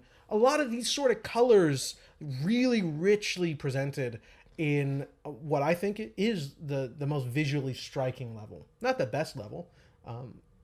Actually, one of the worst parts was in this level, but it's so beautiful. I love it. I really do. And don't quote me on this either, but I thought I heard sometime many years ago, there was a TV series in the works. Maybe originally, I think he wanted it to be a multimedia sort of enterprise, and it didn't work out that way. Unfortunately, it's odd how Oddworld has stuck around. It feels like it should have died. I think it's just Lorne Lanning, honestly. I think just his passion for this series has really kept it alive. Yes. I really like him. He's very interesting. Like, he's fun to watch in interviews and stuff. Yeah. He's gotta read that book. I've got what is it? Oddworld Abe's Origins. There's a Kickstarter book. What are they called? Indie by Design is the company. So anyway, they do huge production interviews with indie developers, which indie in philosophy here. All these games have had big budgets, but indie in philosophy, like Ori.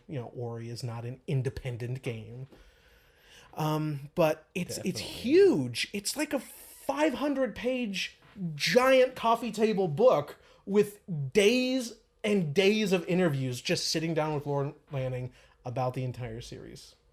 It sounds incredible. It's daunting, but it's this giant neon green book sitting on my shelf that I want to dive into. But I think in some interviews he mentioned wanting it to be a TV series, and I think that would be best here because the characters are so rich, the world is incredible, and every time, we're going to talk about the bad stuff, but I would just be so fed up and then a cutscene would happen. I'd be like, what's happening next? Yeah, dude. What's going on? Me too. Especially like even when it cuts to like the Gluckins, they're just so. Who's the one? The really uptight one. Asslick. His name is Asslick, and he is just. He's got these like his ears like hang down. These little gramophone ears. Have you seen the Gluckins without their jackets on? Probably one of the most horrifying things I've ever seen. It's so gross. Because they literally just have these massive arms that are their legs, basically. And these but then their legs are like this big. Like the Jack 2 character. The guy just floats around and has those little thin legs. Ooh, I don't recall this. Glue down. I'll pull it up for you. But it's good stuff, though. And I agree. It really kept me going through the game a lot more than the gameplay did, for sure. Yeah. There are some good ideas, though, here. Some really good ideas. Before we go too far, though, to talk about it, I do want to talk about kind of what's old and what's new a little bit. So what's old, obviously the gameplay is very similar. The core gameplay of, the 2D platforming with a very cinematic appeal to it, trying to rescue Mudokons and get them through either an environmental or enemy gauntlet, basically. That's really the whole game right there, done. There's not much else. And then the gorgeous settings, I think, the less so in Soulstorm because it's a lot of the same colors and stuff.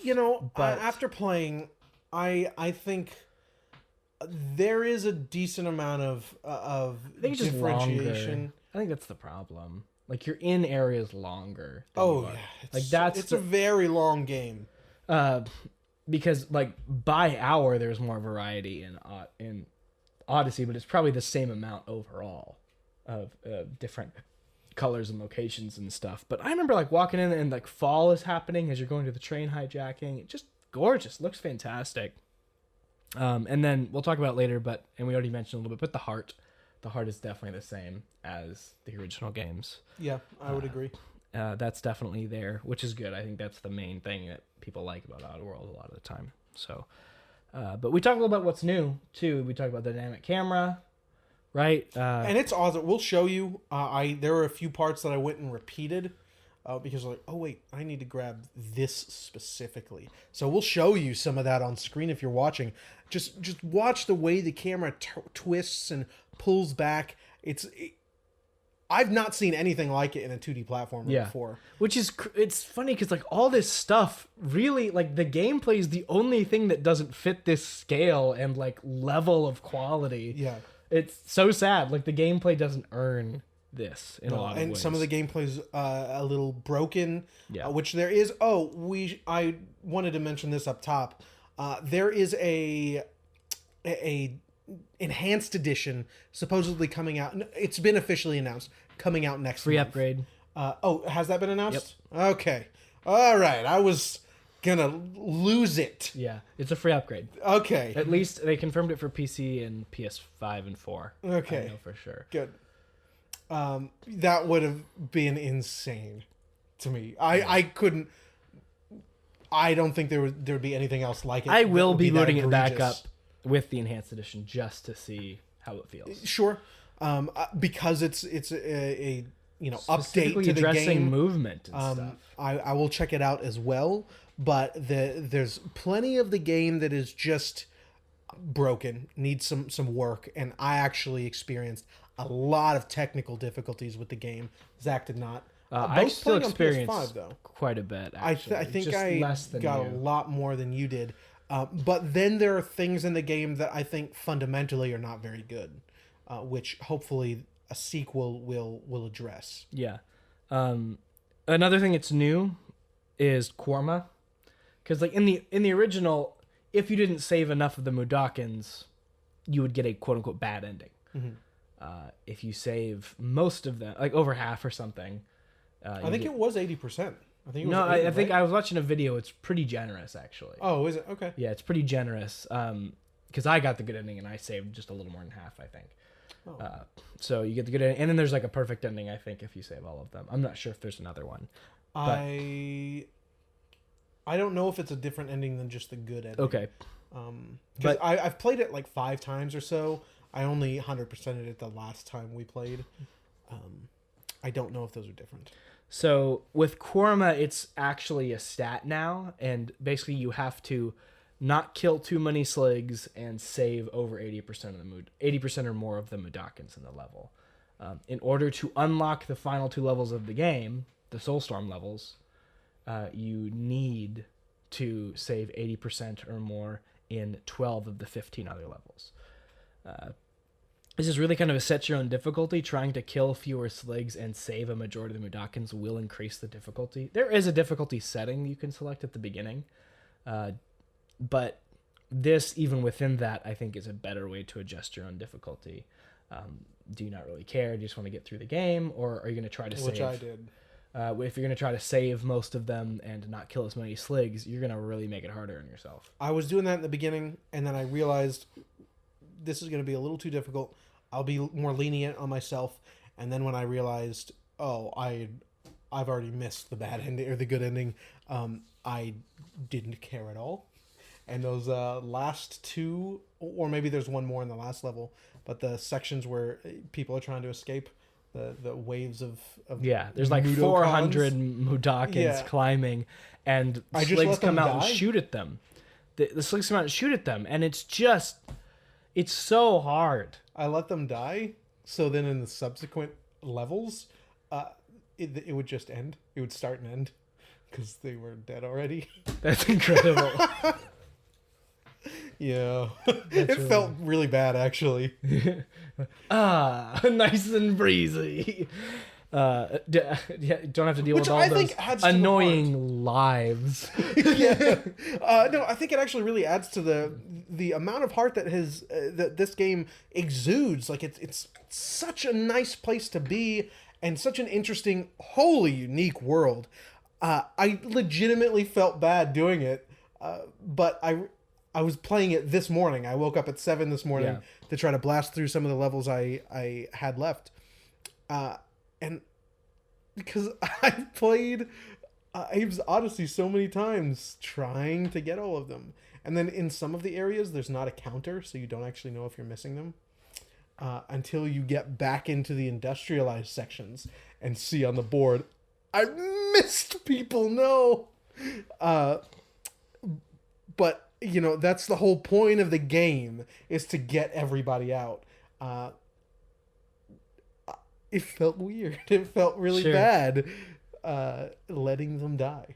Yeah, it's and like when they get shot too, like no, oh my god, I died so close, oh my god, like it's really sad. And but like they're so annoying too at the worst times. Like they're climbing up. Oh, hey, we're almost there. Oh, we're gonna be free. Hey, it's so good. Oh my god, like it's so annoying. In a good way, I think. I do like Matthew Matosis's video on New and Tasty. He's like, he just basically cuts together, this part of the floor is going to be shining, like 5 different times. Because they do repeat themselves all the time. Yeah. So, Abe, they said you'd come. Yeah. Abe, like, they said you'd come. Hey, why are we stopping? I'm hungry. Yeah. I need to stretch my legs, man. When I get out of here, I need a sandwich. Yeah. Hey, don't forget you owe me $5. Yeah. We should start a band. We should start a band. Yeah, they're funny. Yeah, they're I do like. There's and then when you, some of them are like just not thankful. They're like, wow, I didn't realize it'd be so much walking. In freedom. Why are we stopping? Yeah, they're funny. Yeah. They're like little kids in the back seat. Yeah, they're totally lemmings too. They will just run into their own depths. Mm-hmm. Like that's the whole point, Just my favorite in the original game is just walking them into like a grinder, because they'll like fly into a bunch of pieces. It's good. It's good. Now it's a little more ragdoll, so get caught on one of those huge saws in the mine level, and they get thrown. They're like, their body is plastered to it for a while. Yeah, it's very good. I did enjoy that in a sick, twisted kind of way. Indeed. There is also the probably most prominent new addition is crafting. Yeah. Which the crafting itself, yeah, that's fair to say, is prominent. I think good, because you do have to make some interesting decisions. Do I craft this with this resource? Do I craft this other thing? There are some good decisions there. What there is not is how you get the resources to craft. You literally have to loot lockers, and it's so much. And sometimes you'll double tap the button because he takes a second to start the animation to open the locker, and you'll hide in the locker. Yeah, so double tapping it makes you hide, but there's so many unused buttons you could have used to hide in the locker. Does triangle do anything? I don't remember. I think it does. But I mean, even so, like, push the button, stick in, like, I don't know. There are other ways. Or hold it for a second. There are other ways. Yeah. That was annoying. And if you hit a checkpoint, looted, and then died, you would have to re-loot. Yeah. That pissed me off so many times. So many times. This is one of the things that, like, I think the enhanced edition will hopefully fix when you set yourself. So you come into a new area. Obviously, a new puzzle is going to be here, a new challenge. They're not so much, and a new checkpoint. It's far less of a puzzle game than previous ones. There are some more puzzly, dynamic, it's much more about the action that you can manipulate in a variety of ways, but you can have Mudakin stand and throw stuff for you. Yeah, you can give them items. It's much less about the puzzles. So a new encounter. You hit a checkpoint. Obviously, a new encounter is coming, but you're gonna set yourself up before you have the encounter start, putting the Mudokons in the right spots, looting everything and crafting. And there is an interaction icon on the checkpoint, but you can't reactivate the checkpoint. You have to walk back to the last checkpoint to then deactivate the current checkpoint, and you walk back over there, and now all your guys are set up, you're looted, and you've done the checkpoint again. And sometimes there's one section in particular, it's the 10th floor on this really difficult thing where it locks your way back to the previous checkpoint. So you have to do it every time. It's so simply fixed. I used a guide for that. Yeah, so simply fixed. Simply fixed. That's a pretty dumb section. Yeah. Which we'll talk about more. Looting, there's so much to loot. It's everywhere. And then this is another thing that I absolutely hated. Towards the end, I had to do this 3 times. In the last 2 levels I played, I had to do it 3 times. There are doors that can only be opened with a certain amount of money. You find money while looting, but you also spend the money at vending machines to get items to then use in crafting. Or you can use their basic form as some of the items you throw, like a hard candy, jawbreaker. You can throw that as a rock. I love that they're all just products of this world. Yeah. You literally shake a soda can and then throw it and it blows up. Yeah. It's so good. Maybe I shouldn't have done this. But you're shaking a soda can. And he'll sit there and kind of rotate it. He does it with all the items, but I think it looks really good when he's got the soda can. Yeah, because you're throwing an explosive... And to get the exploding soda can, you put Mentos in it. You put Mentos in it. It's so good. It's great. But anyway, you get the vending machine. There's a Mentos vending machine and a soda vending machine. You can throw the soda for a basic stun, or you can then buy both of those items and combine them to make up a big pop. That will make them stay stunned longer, and then you can add gum break to floors. It also breaks floors. The big one does. And if you hit a low health enemy, it'll actually kill them. With the exploding one. And then there's another level where you take that exploding can and then put some gum in it, and it literally sticks to them. And oh no, my god! Yeah, and then they'll run run around. Yeah.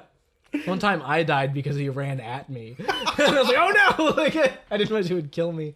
My favorite is there are some levels where you get a fire extinguisher, which I actually really like the fire extinguisher. Yeah, it's pretty good. Yeah, you can put out fires, but also you can spray enemies and they'll be stunned for just a half second. So if it's just you, no Mudokons, you can just blast them and run past them.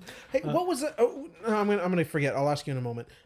So back to the crafting, you're encouraged to spend the money to buy these items to craft. And I actually really like the balancing of that, because early on, anytime there's a new vending machine introduced, and for a little while after, there'll be an unlimited supply in that vending machine. Yeah. And you can take them for free. Or if it's ever required for progression, which is nice. Yeah. And then later on, they'll still be for free, but then there'll be a very limited supply. There might be 3 or 4 in there. And then later, there is the limited supply, and you have to buy them. So you're encouraged to do this because each of the encounters is pretty open. There's a lot of ways to solve it. The physics Definitely the works strongest part of the game. It's one of the only things I'd call an improvement over the original. If it's not even an improvement really, it's just different. But it is a way a direction they took the game that I think is interesting. Yeah, and when it works, like that. It works really well. Yeah, but so you're encouraged to spend this money, but then there are doors of progression that you have to get through. You have to have enough money to go through there. So then if you have spent the money, now they're good about leaving enough there for you, but if coming into this area you have spent your money, you will have to loot and kill literally everything in that encounter to be able to go through to have enough money to go through the door. You'll have to stun the sligs to pickpocket them. You'll have to break every box and go into every locker and trash can to find enough money to get through the door. And I don't mean that as an exaggeration. If you come in with too little money, it is balanced particularly to where you have to loot 100%. I hate it. I think it's really bad. I would agree. But the physics and stuff in the open-ended encounters is a really positive direction. Again, not improvement because it's a pretty different style of game, but one that I enjoy. And I think the hijack, the train level. Oh yeah, I think that's the best display of that. So on this level, I think it's the 6th level or something. The hijack, you're on a train, you jump on the back of it. And you've got to open. You don't have to free the Medakans. You can let them all die. So you open. It's a double-decker or maybe triple-decker train.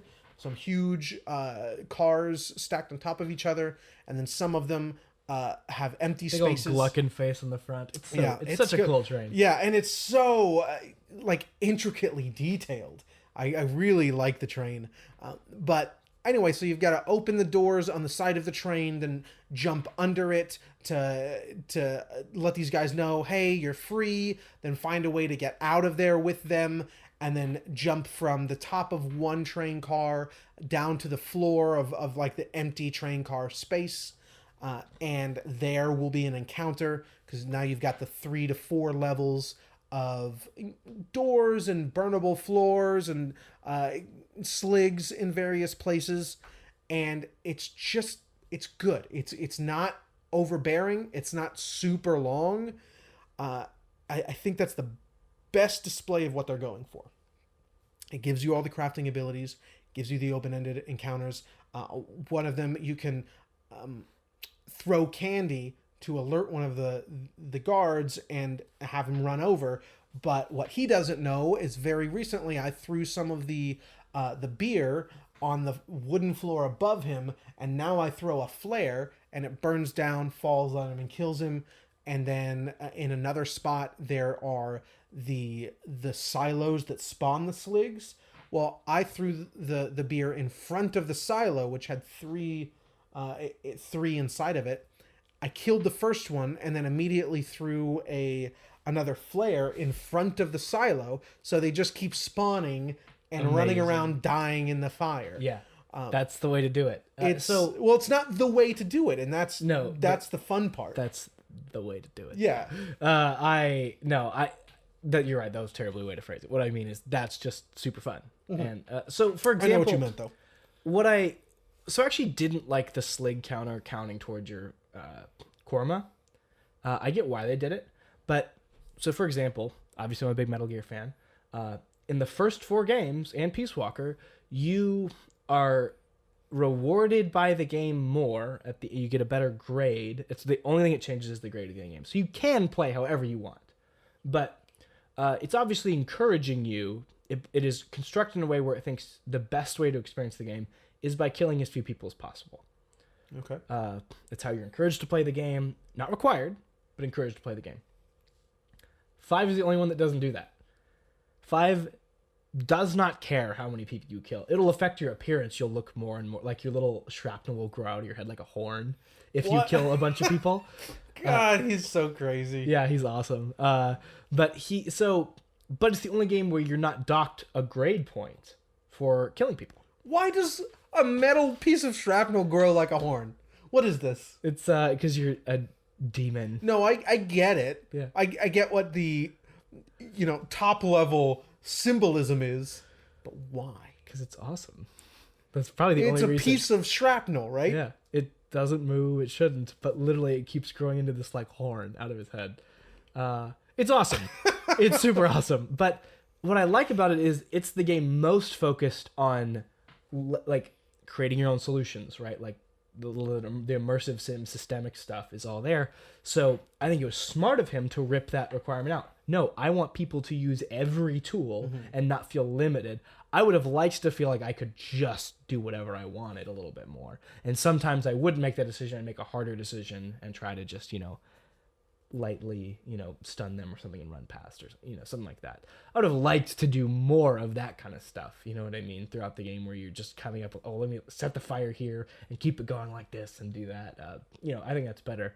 And that's what I like a lot about Metal Gear 5 too. It's just like, yeah, I'm gonna shoot him in the head. Like, whatever. Who cares? I've not done this, but I'm pretty sure you can. So I know you can throw the beer onto a platform on the edge of a platform. So it's not on the floor. It's on the edge, because you can bounce things off of that as well. I wonder, because I've accidentally done that. If I throw a flare at it, it will almost be like a jet. Like a horizontal flame rather than a vertical one, and I can kill flying sligs with it. I do wonder.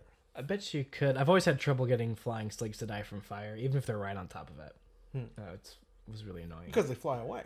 Oh, no, like when they're stunned. I got them stunned, and they're like, just a little bit off the ground, and they don't fire. It's really annoying. Oh. I think they have to be really on top of it, like on the ground, to get lit on fire. But all that to say, throw it at them. You do, just as a note, so people know I'm a true fan, you do get docked grade points if you call down an airstrike in Metal Gear Solid 5. If you were just fed up, you can literally call down an airstrike. It's expensive, but you can do it, and they'll just carpet bomb the whole area, and you'll walk on in and complete your objective. It's incredible. Fair enough. It's incredible. Okay, but yeah, let's keep going. Let's talk about more of the problems that came up in this game. Before I'd like to wrap up on that emotional heart stuff, because that'll require talking about some spoilers. Okay. I don't have much more about. But what about the lack of enemy variety? Oh, we both complained about that. Yeah. Okay, we do. There's more to talk about. Yeah. More to talk about. Definitely. There are 2 sligs. Well, there's the walking ones and the flying ones, and there are, I think, 3. They hold different guns. Yeah, I think there are 3 kinds of guns. The normal and then a rifle, 4th one in one of the later, the later areas. There's the guys that just have a stick. Oh yeah, and you can't possess them. Yeah, because they have tinfoil hats on. Basically, it's literally looks like a colander. Yeah, no, it's a colander, Phil. What you've done is made a bowl. So there are, what is that? 3, 6, 7 enemy types in the game, but visually presented as 2 things: the walking sligs and the flying sligs. Whereas before you had that variety, you had the... Well, there were no flying sligs in Odyssey. In Odyssey there were not, but there were also more... Creatures. And then in Exodus, you had the flying sligs, you had another creature type. I believe... Were the shotguns in Odyssey, do you remember? I don't think they were. I don't remember, though. Okay. So then maybe there were technically fewer enemy types in Odyssey. But the variety is so much different. Yeah. How you have to deal with paramites is different than how you have to deal with scrabs. Yes. Which is different how you have to deal with, Oh, and the dogs. Sligs. We forgot about the dogs. Oh, and the dogs. Yeah, the dogs are there too. The dogs are here. The dogs. Yeah. There's a part at the end of Odyssey. I don't think this is for progression. I think it's just to get one of the guys. There's got to be close to 200 dogs coming out of this one doghouse, and you just have to keep mowing these guys down. But you have to keep reloading. Like they get closer. And Yeah, closer. you have to keep reloading. But also, as he, as a Slig, at least in that game, is firing, he then steps back to reload. So you, at one point, you have to move forward after you reload. It's such precise timing because it goes on so long. He will walk off of the screen. He'll go into the previous screen. And then there's another one that's also just seemingly endless. You have to unload and turn around. Unload and turn around. That one's so hard. That's so hard. Anyway, the way all the enemies are used, there are fewer of them in Odyssey. The way they are all used is the variety very it presents for how you will be playing and what you have to do to progress is far greater. Yeah. Far greater. But that's not here.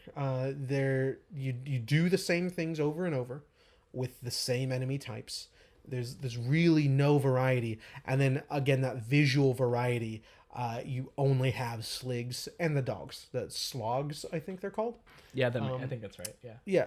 And then there's one very brief moment at one of the better parts in the game, actually, one of the very the greatest callbacks to the original game. There is a new enemy type that's interesting. You have to shine light on them to make them disappear. That's fun. I wouldn't really count that. That's one very brief encounter. But overall, you're doing the same stuff over and over. In the other games, there was so much going on. The way the systems interacted were all different, and there was just more engaging variety to me. But then also the visual variety.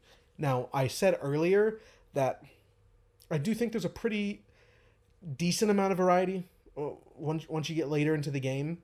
But in the first one, there was, of course, the industrial place, which is a big motif in Oddworld. I mean, Oddworld is unchecked late stage capitalism. The game, it is that.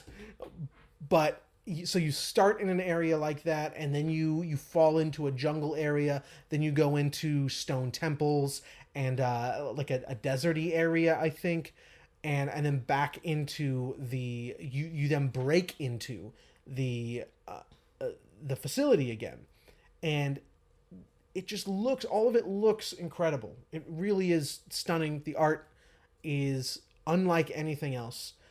You don't get much of that here. Whatever is here looks good, but it's a desert and then a cave and a big industrial complex, and that's really it. I think some of that was lost in the previous game. You mentioned, or I mean, in this game. Now, you mentioned there's a cliffhanger, right? I'm hoping in a sequel, if it does well enough for a sequel. Well, they tell you where they're going. Oh, they do? Yeah. Okay. Well, I don't know enough about the map to know. Oh, no. But, like, yeah, I don't want to... We're not spoilers yet, but they say something that is like, oh, really? Oh, that's interesting. Okay. All right. Well, I will find out.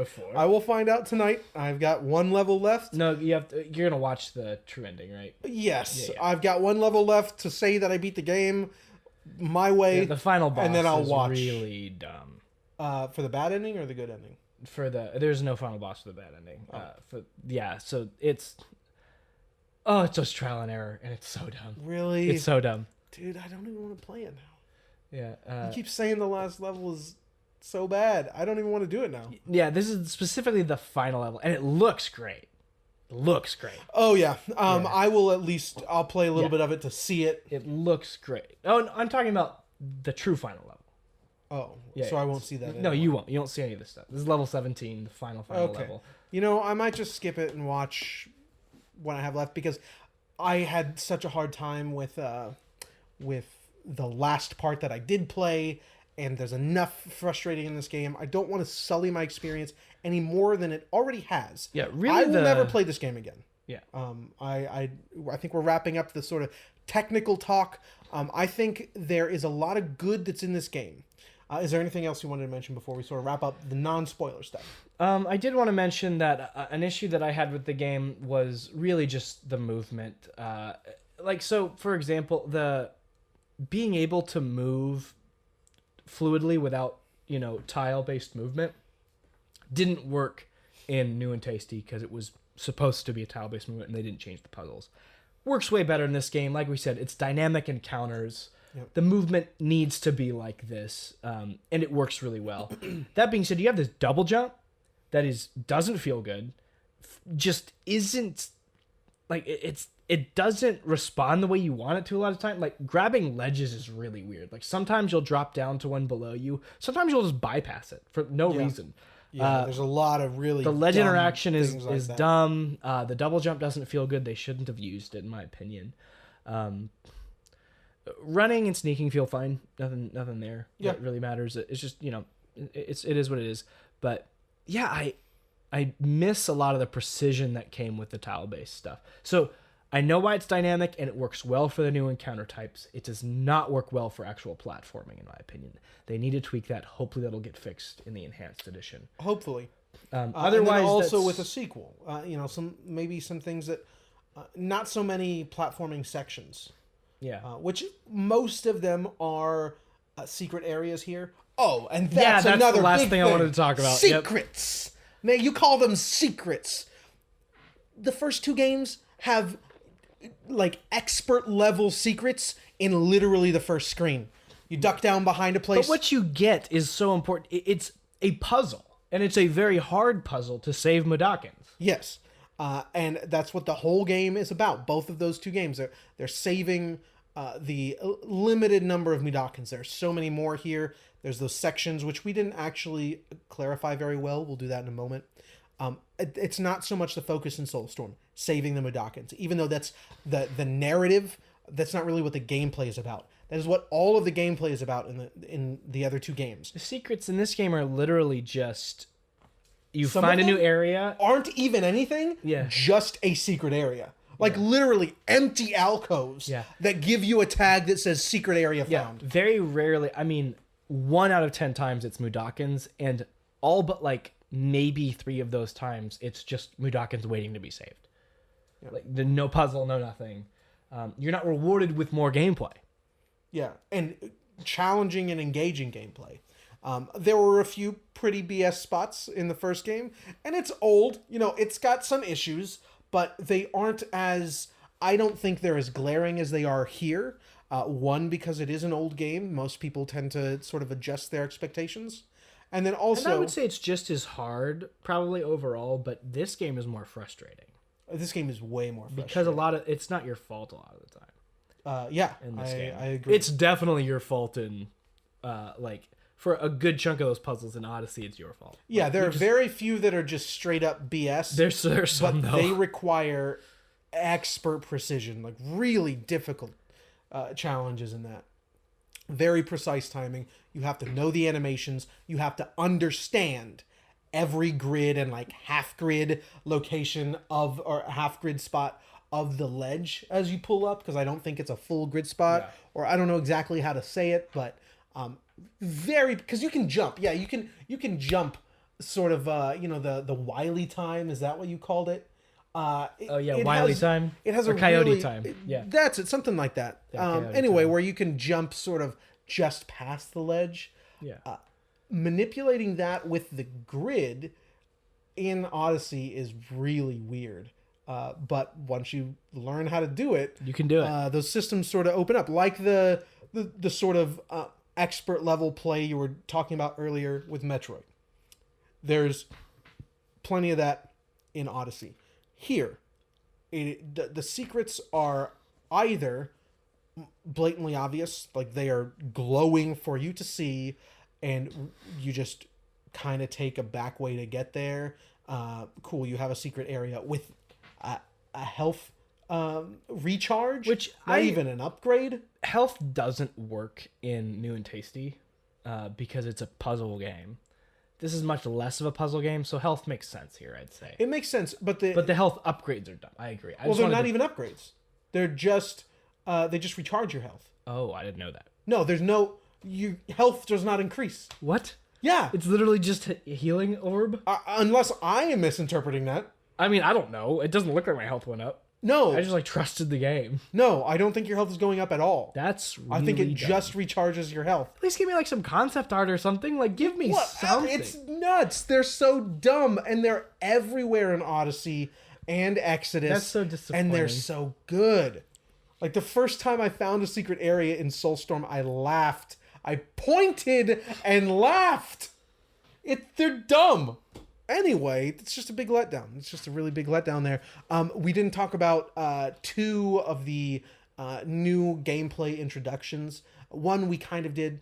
The big sections where you have to defend the Mudokons. And there's like 400 Mudokons. They're all climbing up this grate. And what's happening is you pull a lever and that releases them to start climbing, and they need to get to the next section where they're safe. And while that's happening, Sligs will come out and just start firing at them. And you have to stop the Sligs. Somehow Distract them, possess them. In one of the other sections, you have to get the Slig to hit a button to stop the alarm. Yeah, that's basically it. That is. They typically go on for way too long. The first 2, I think, are like 3 and 4 tiers, the levels of that, and then the later ones are up to 10, and it's just obnoxious. It overstays its welcome, like the entirety of the game. I think completely overstays its welcome.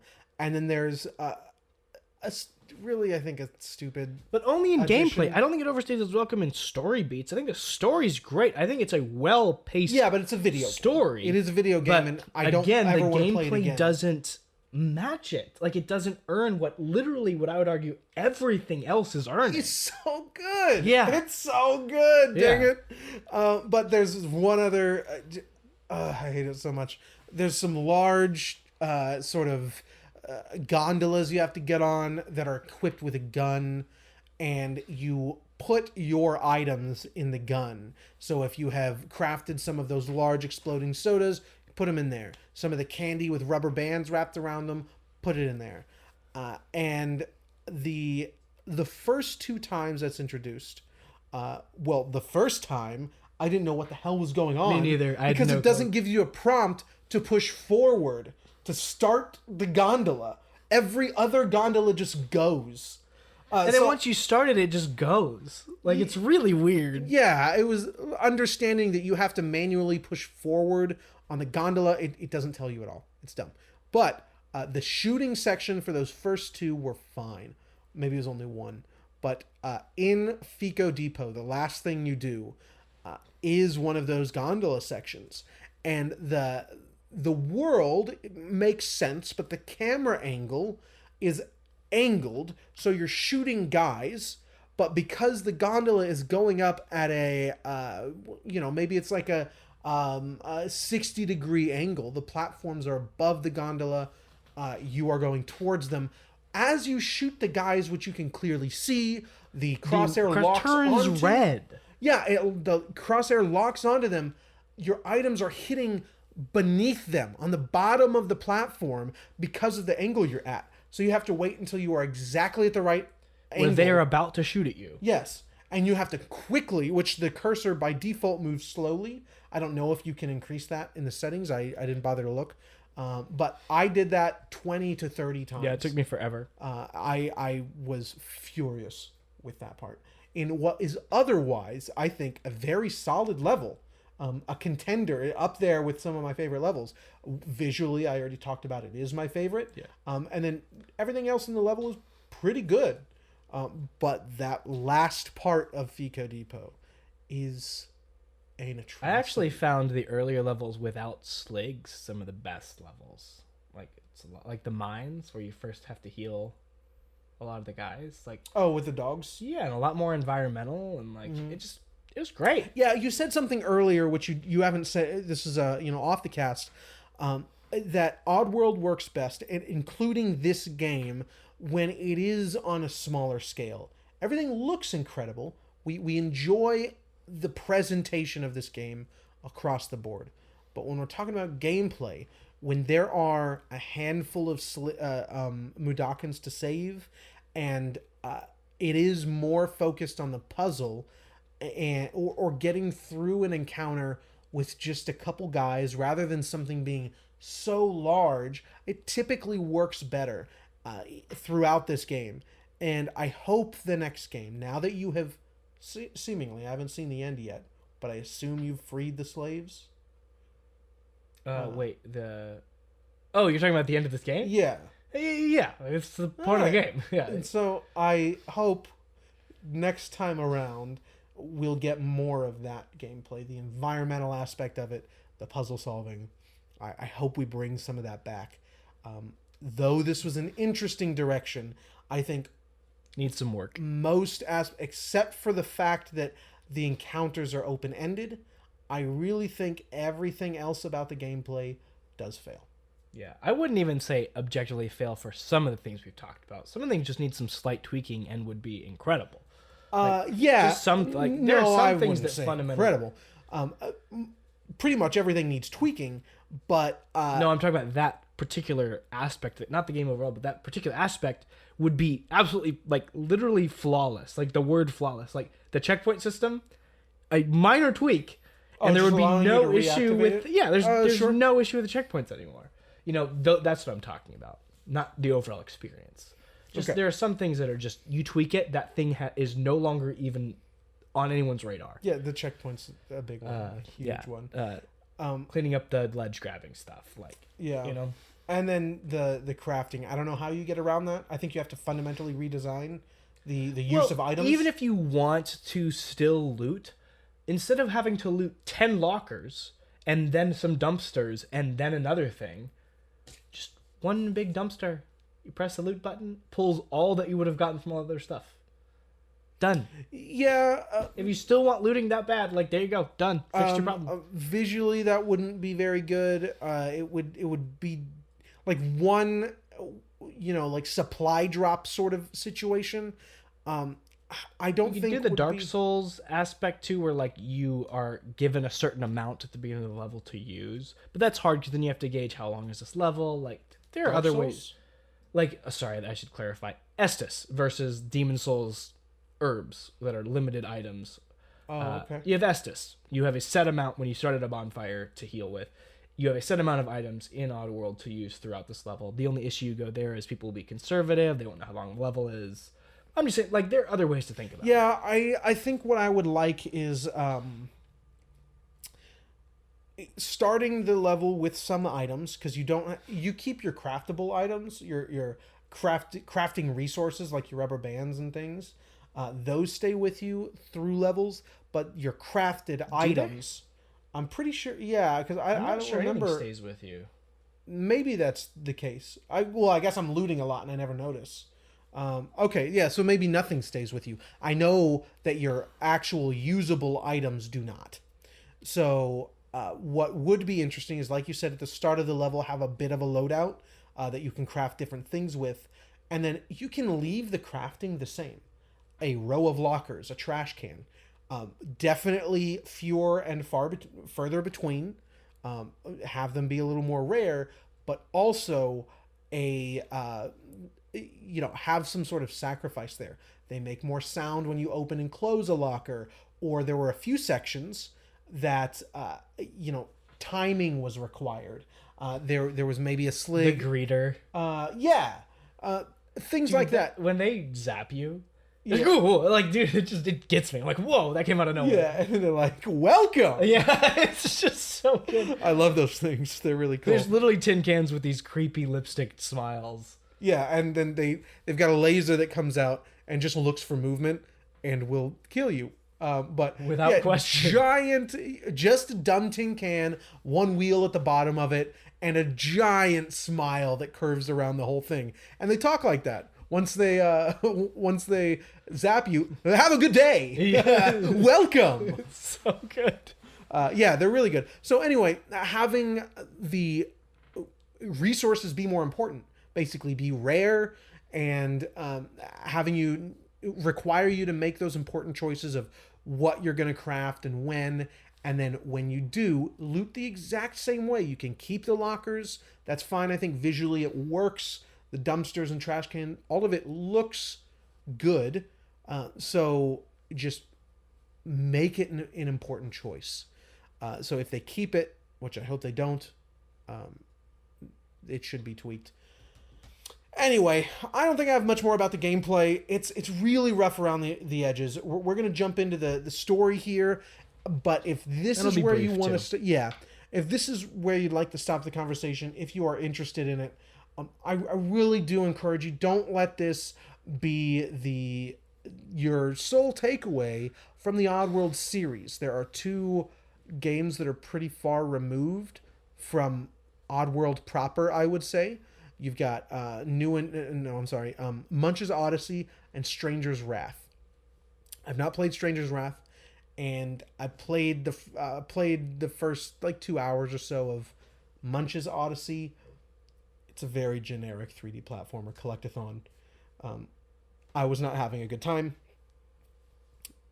Don't let this be your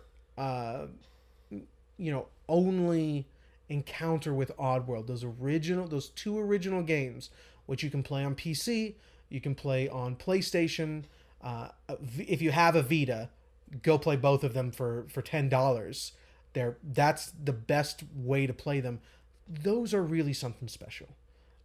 This is trying to do things that don't really work well, but I don't recommend this to many people because it's a bad enough game at its core, the gameplay, to turn people off.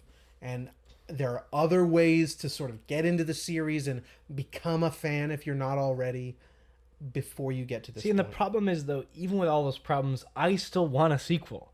Like, a sequel could fix a lot. As soon as the sequel comes out, I'm going to play it. Yeah, the world, all this stuff, that's what's weird. It's so bizarre to me that I feel that way about, I'm going, oh, when's the sequel coming out? And I just complained about this gameplay for 20 minutes. Me as well. I very much look forward. I'm glad it ends on a cliffhanger. Very much look forward to the sequel because I want to continue that journey with Abe.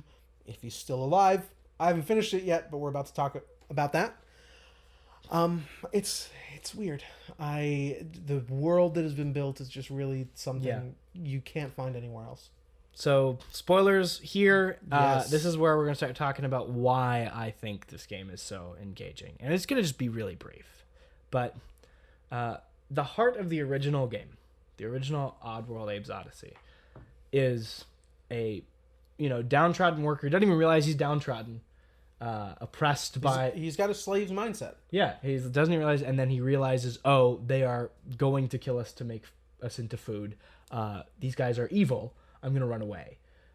And while running away and rhyming everything in the most precious way ever, it's so good.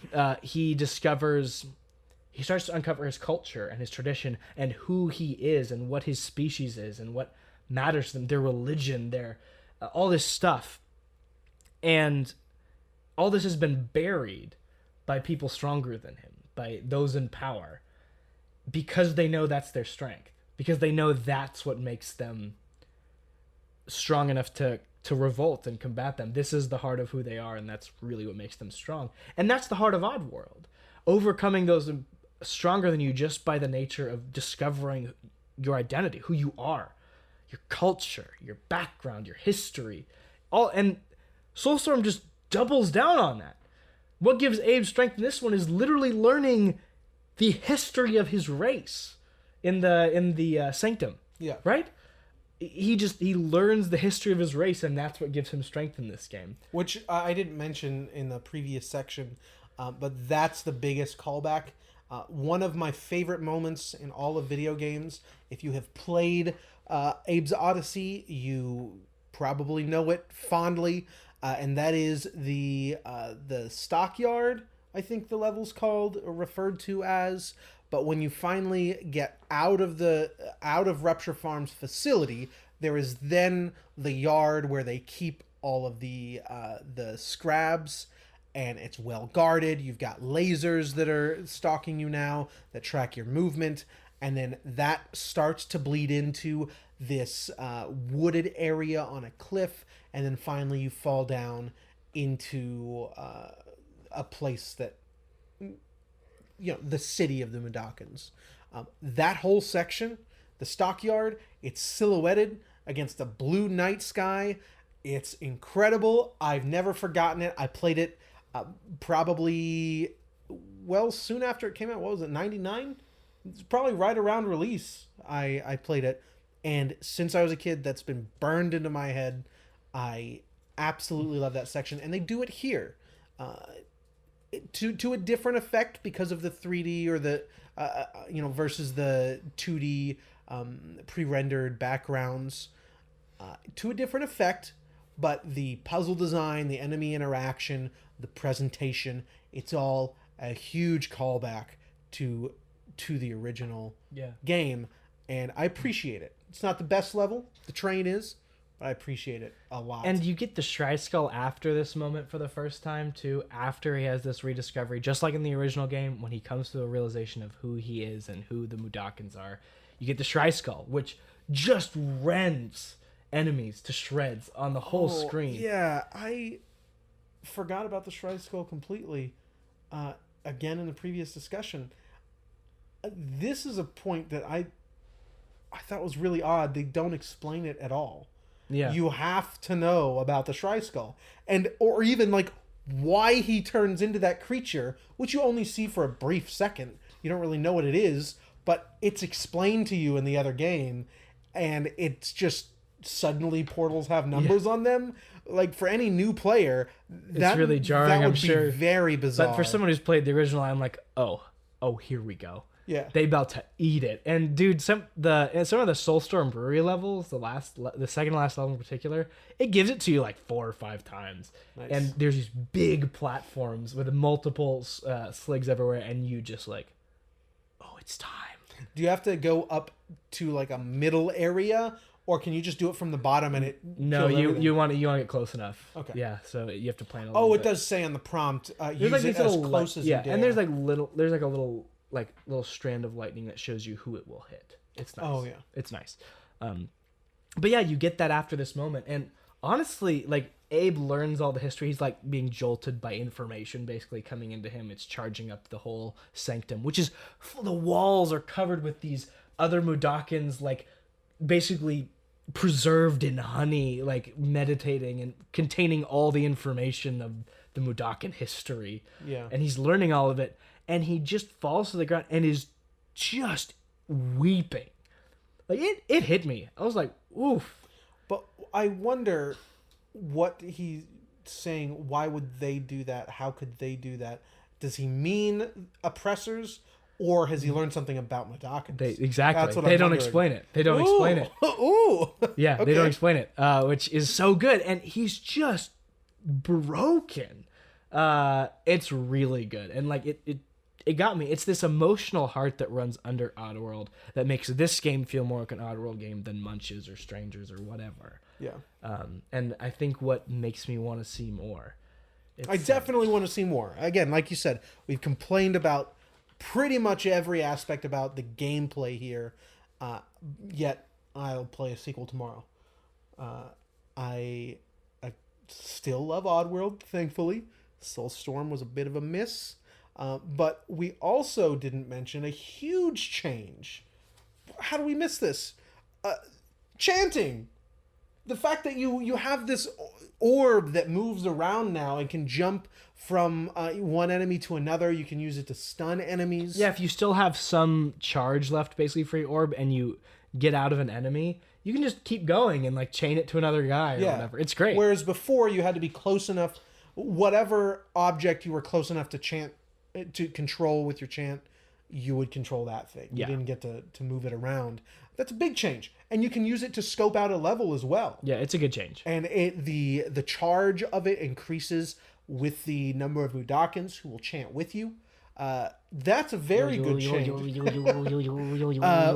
But a huge part of the gameplay, because you can scope out a level and then stun a bunch of enemies by chaining it together. Did you figure out, because there's a prompt that I got a few times to tap R1 or L1 or L2 chance, that's right, L2 to stun an enemy. How do you do that? Basically when you're in the enemy, you just press it and you go out of them. And Oh, sunset. you have to already have it. Yeah. Okay, I knew that. I thought you meant like you could run by and tap Oh, L2 or something. No. That would be so cool. Yeah. Different kind of game, but so cool. Abe Wick. Yeah. Just Correct. Anyway, that's all I got for Soulstorm, man. I don't have much more either. I agree with you. I'm happy you love the world so much. Oddworld. You know, I'm really glad I got to share that with you. It's an emotional heart, man. It's so good. So good. So we look forward to a sequel. We hope you do as well. If you're a fan, give it a try. If you've been putting it off, And if you only play video games for stories, I know you exist. Some of you are out there. Yeah, you put up with a lot of BS For like, and I'm just happy stories. And I'm really happy for if you. that's the case, this is Absolutely. This is it. Absolutely. Oddworld's right. It's for you. You can set a difficulty setting. Yeah, there's easy. There's an easy mode. Oh, I'm pretty sure. okay. Yeah, I might put it on easy mode. Now, can I do that during gameplay? I don't think so. Huh. Okay. Well, if I ever played it again, it would be on an easy mode because it's too much BS for me. But Zach's right. There's another game I recommended for the exact same reason. Evil Twin.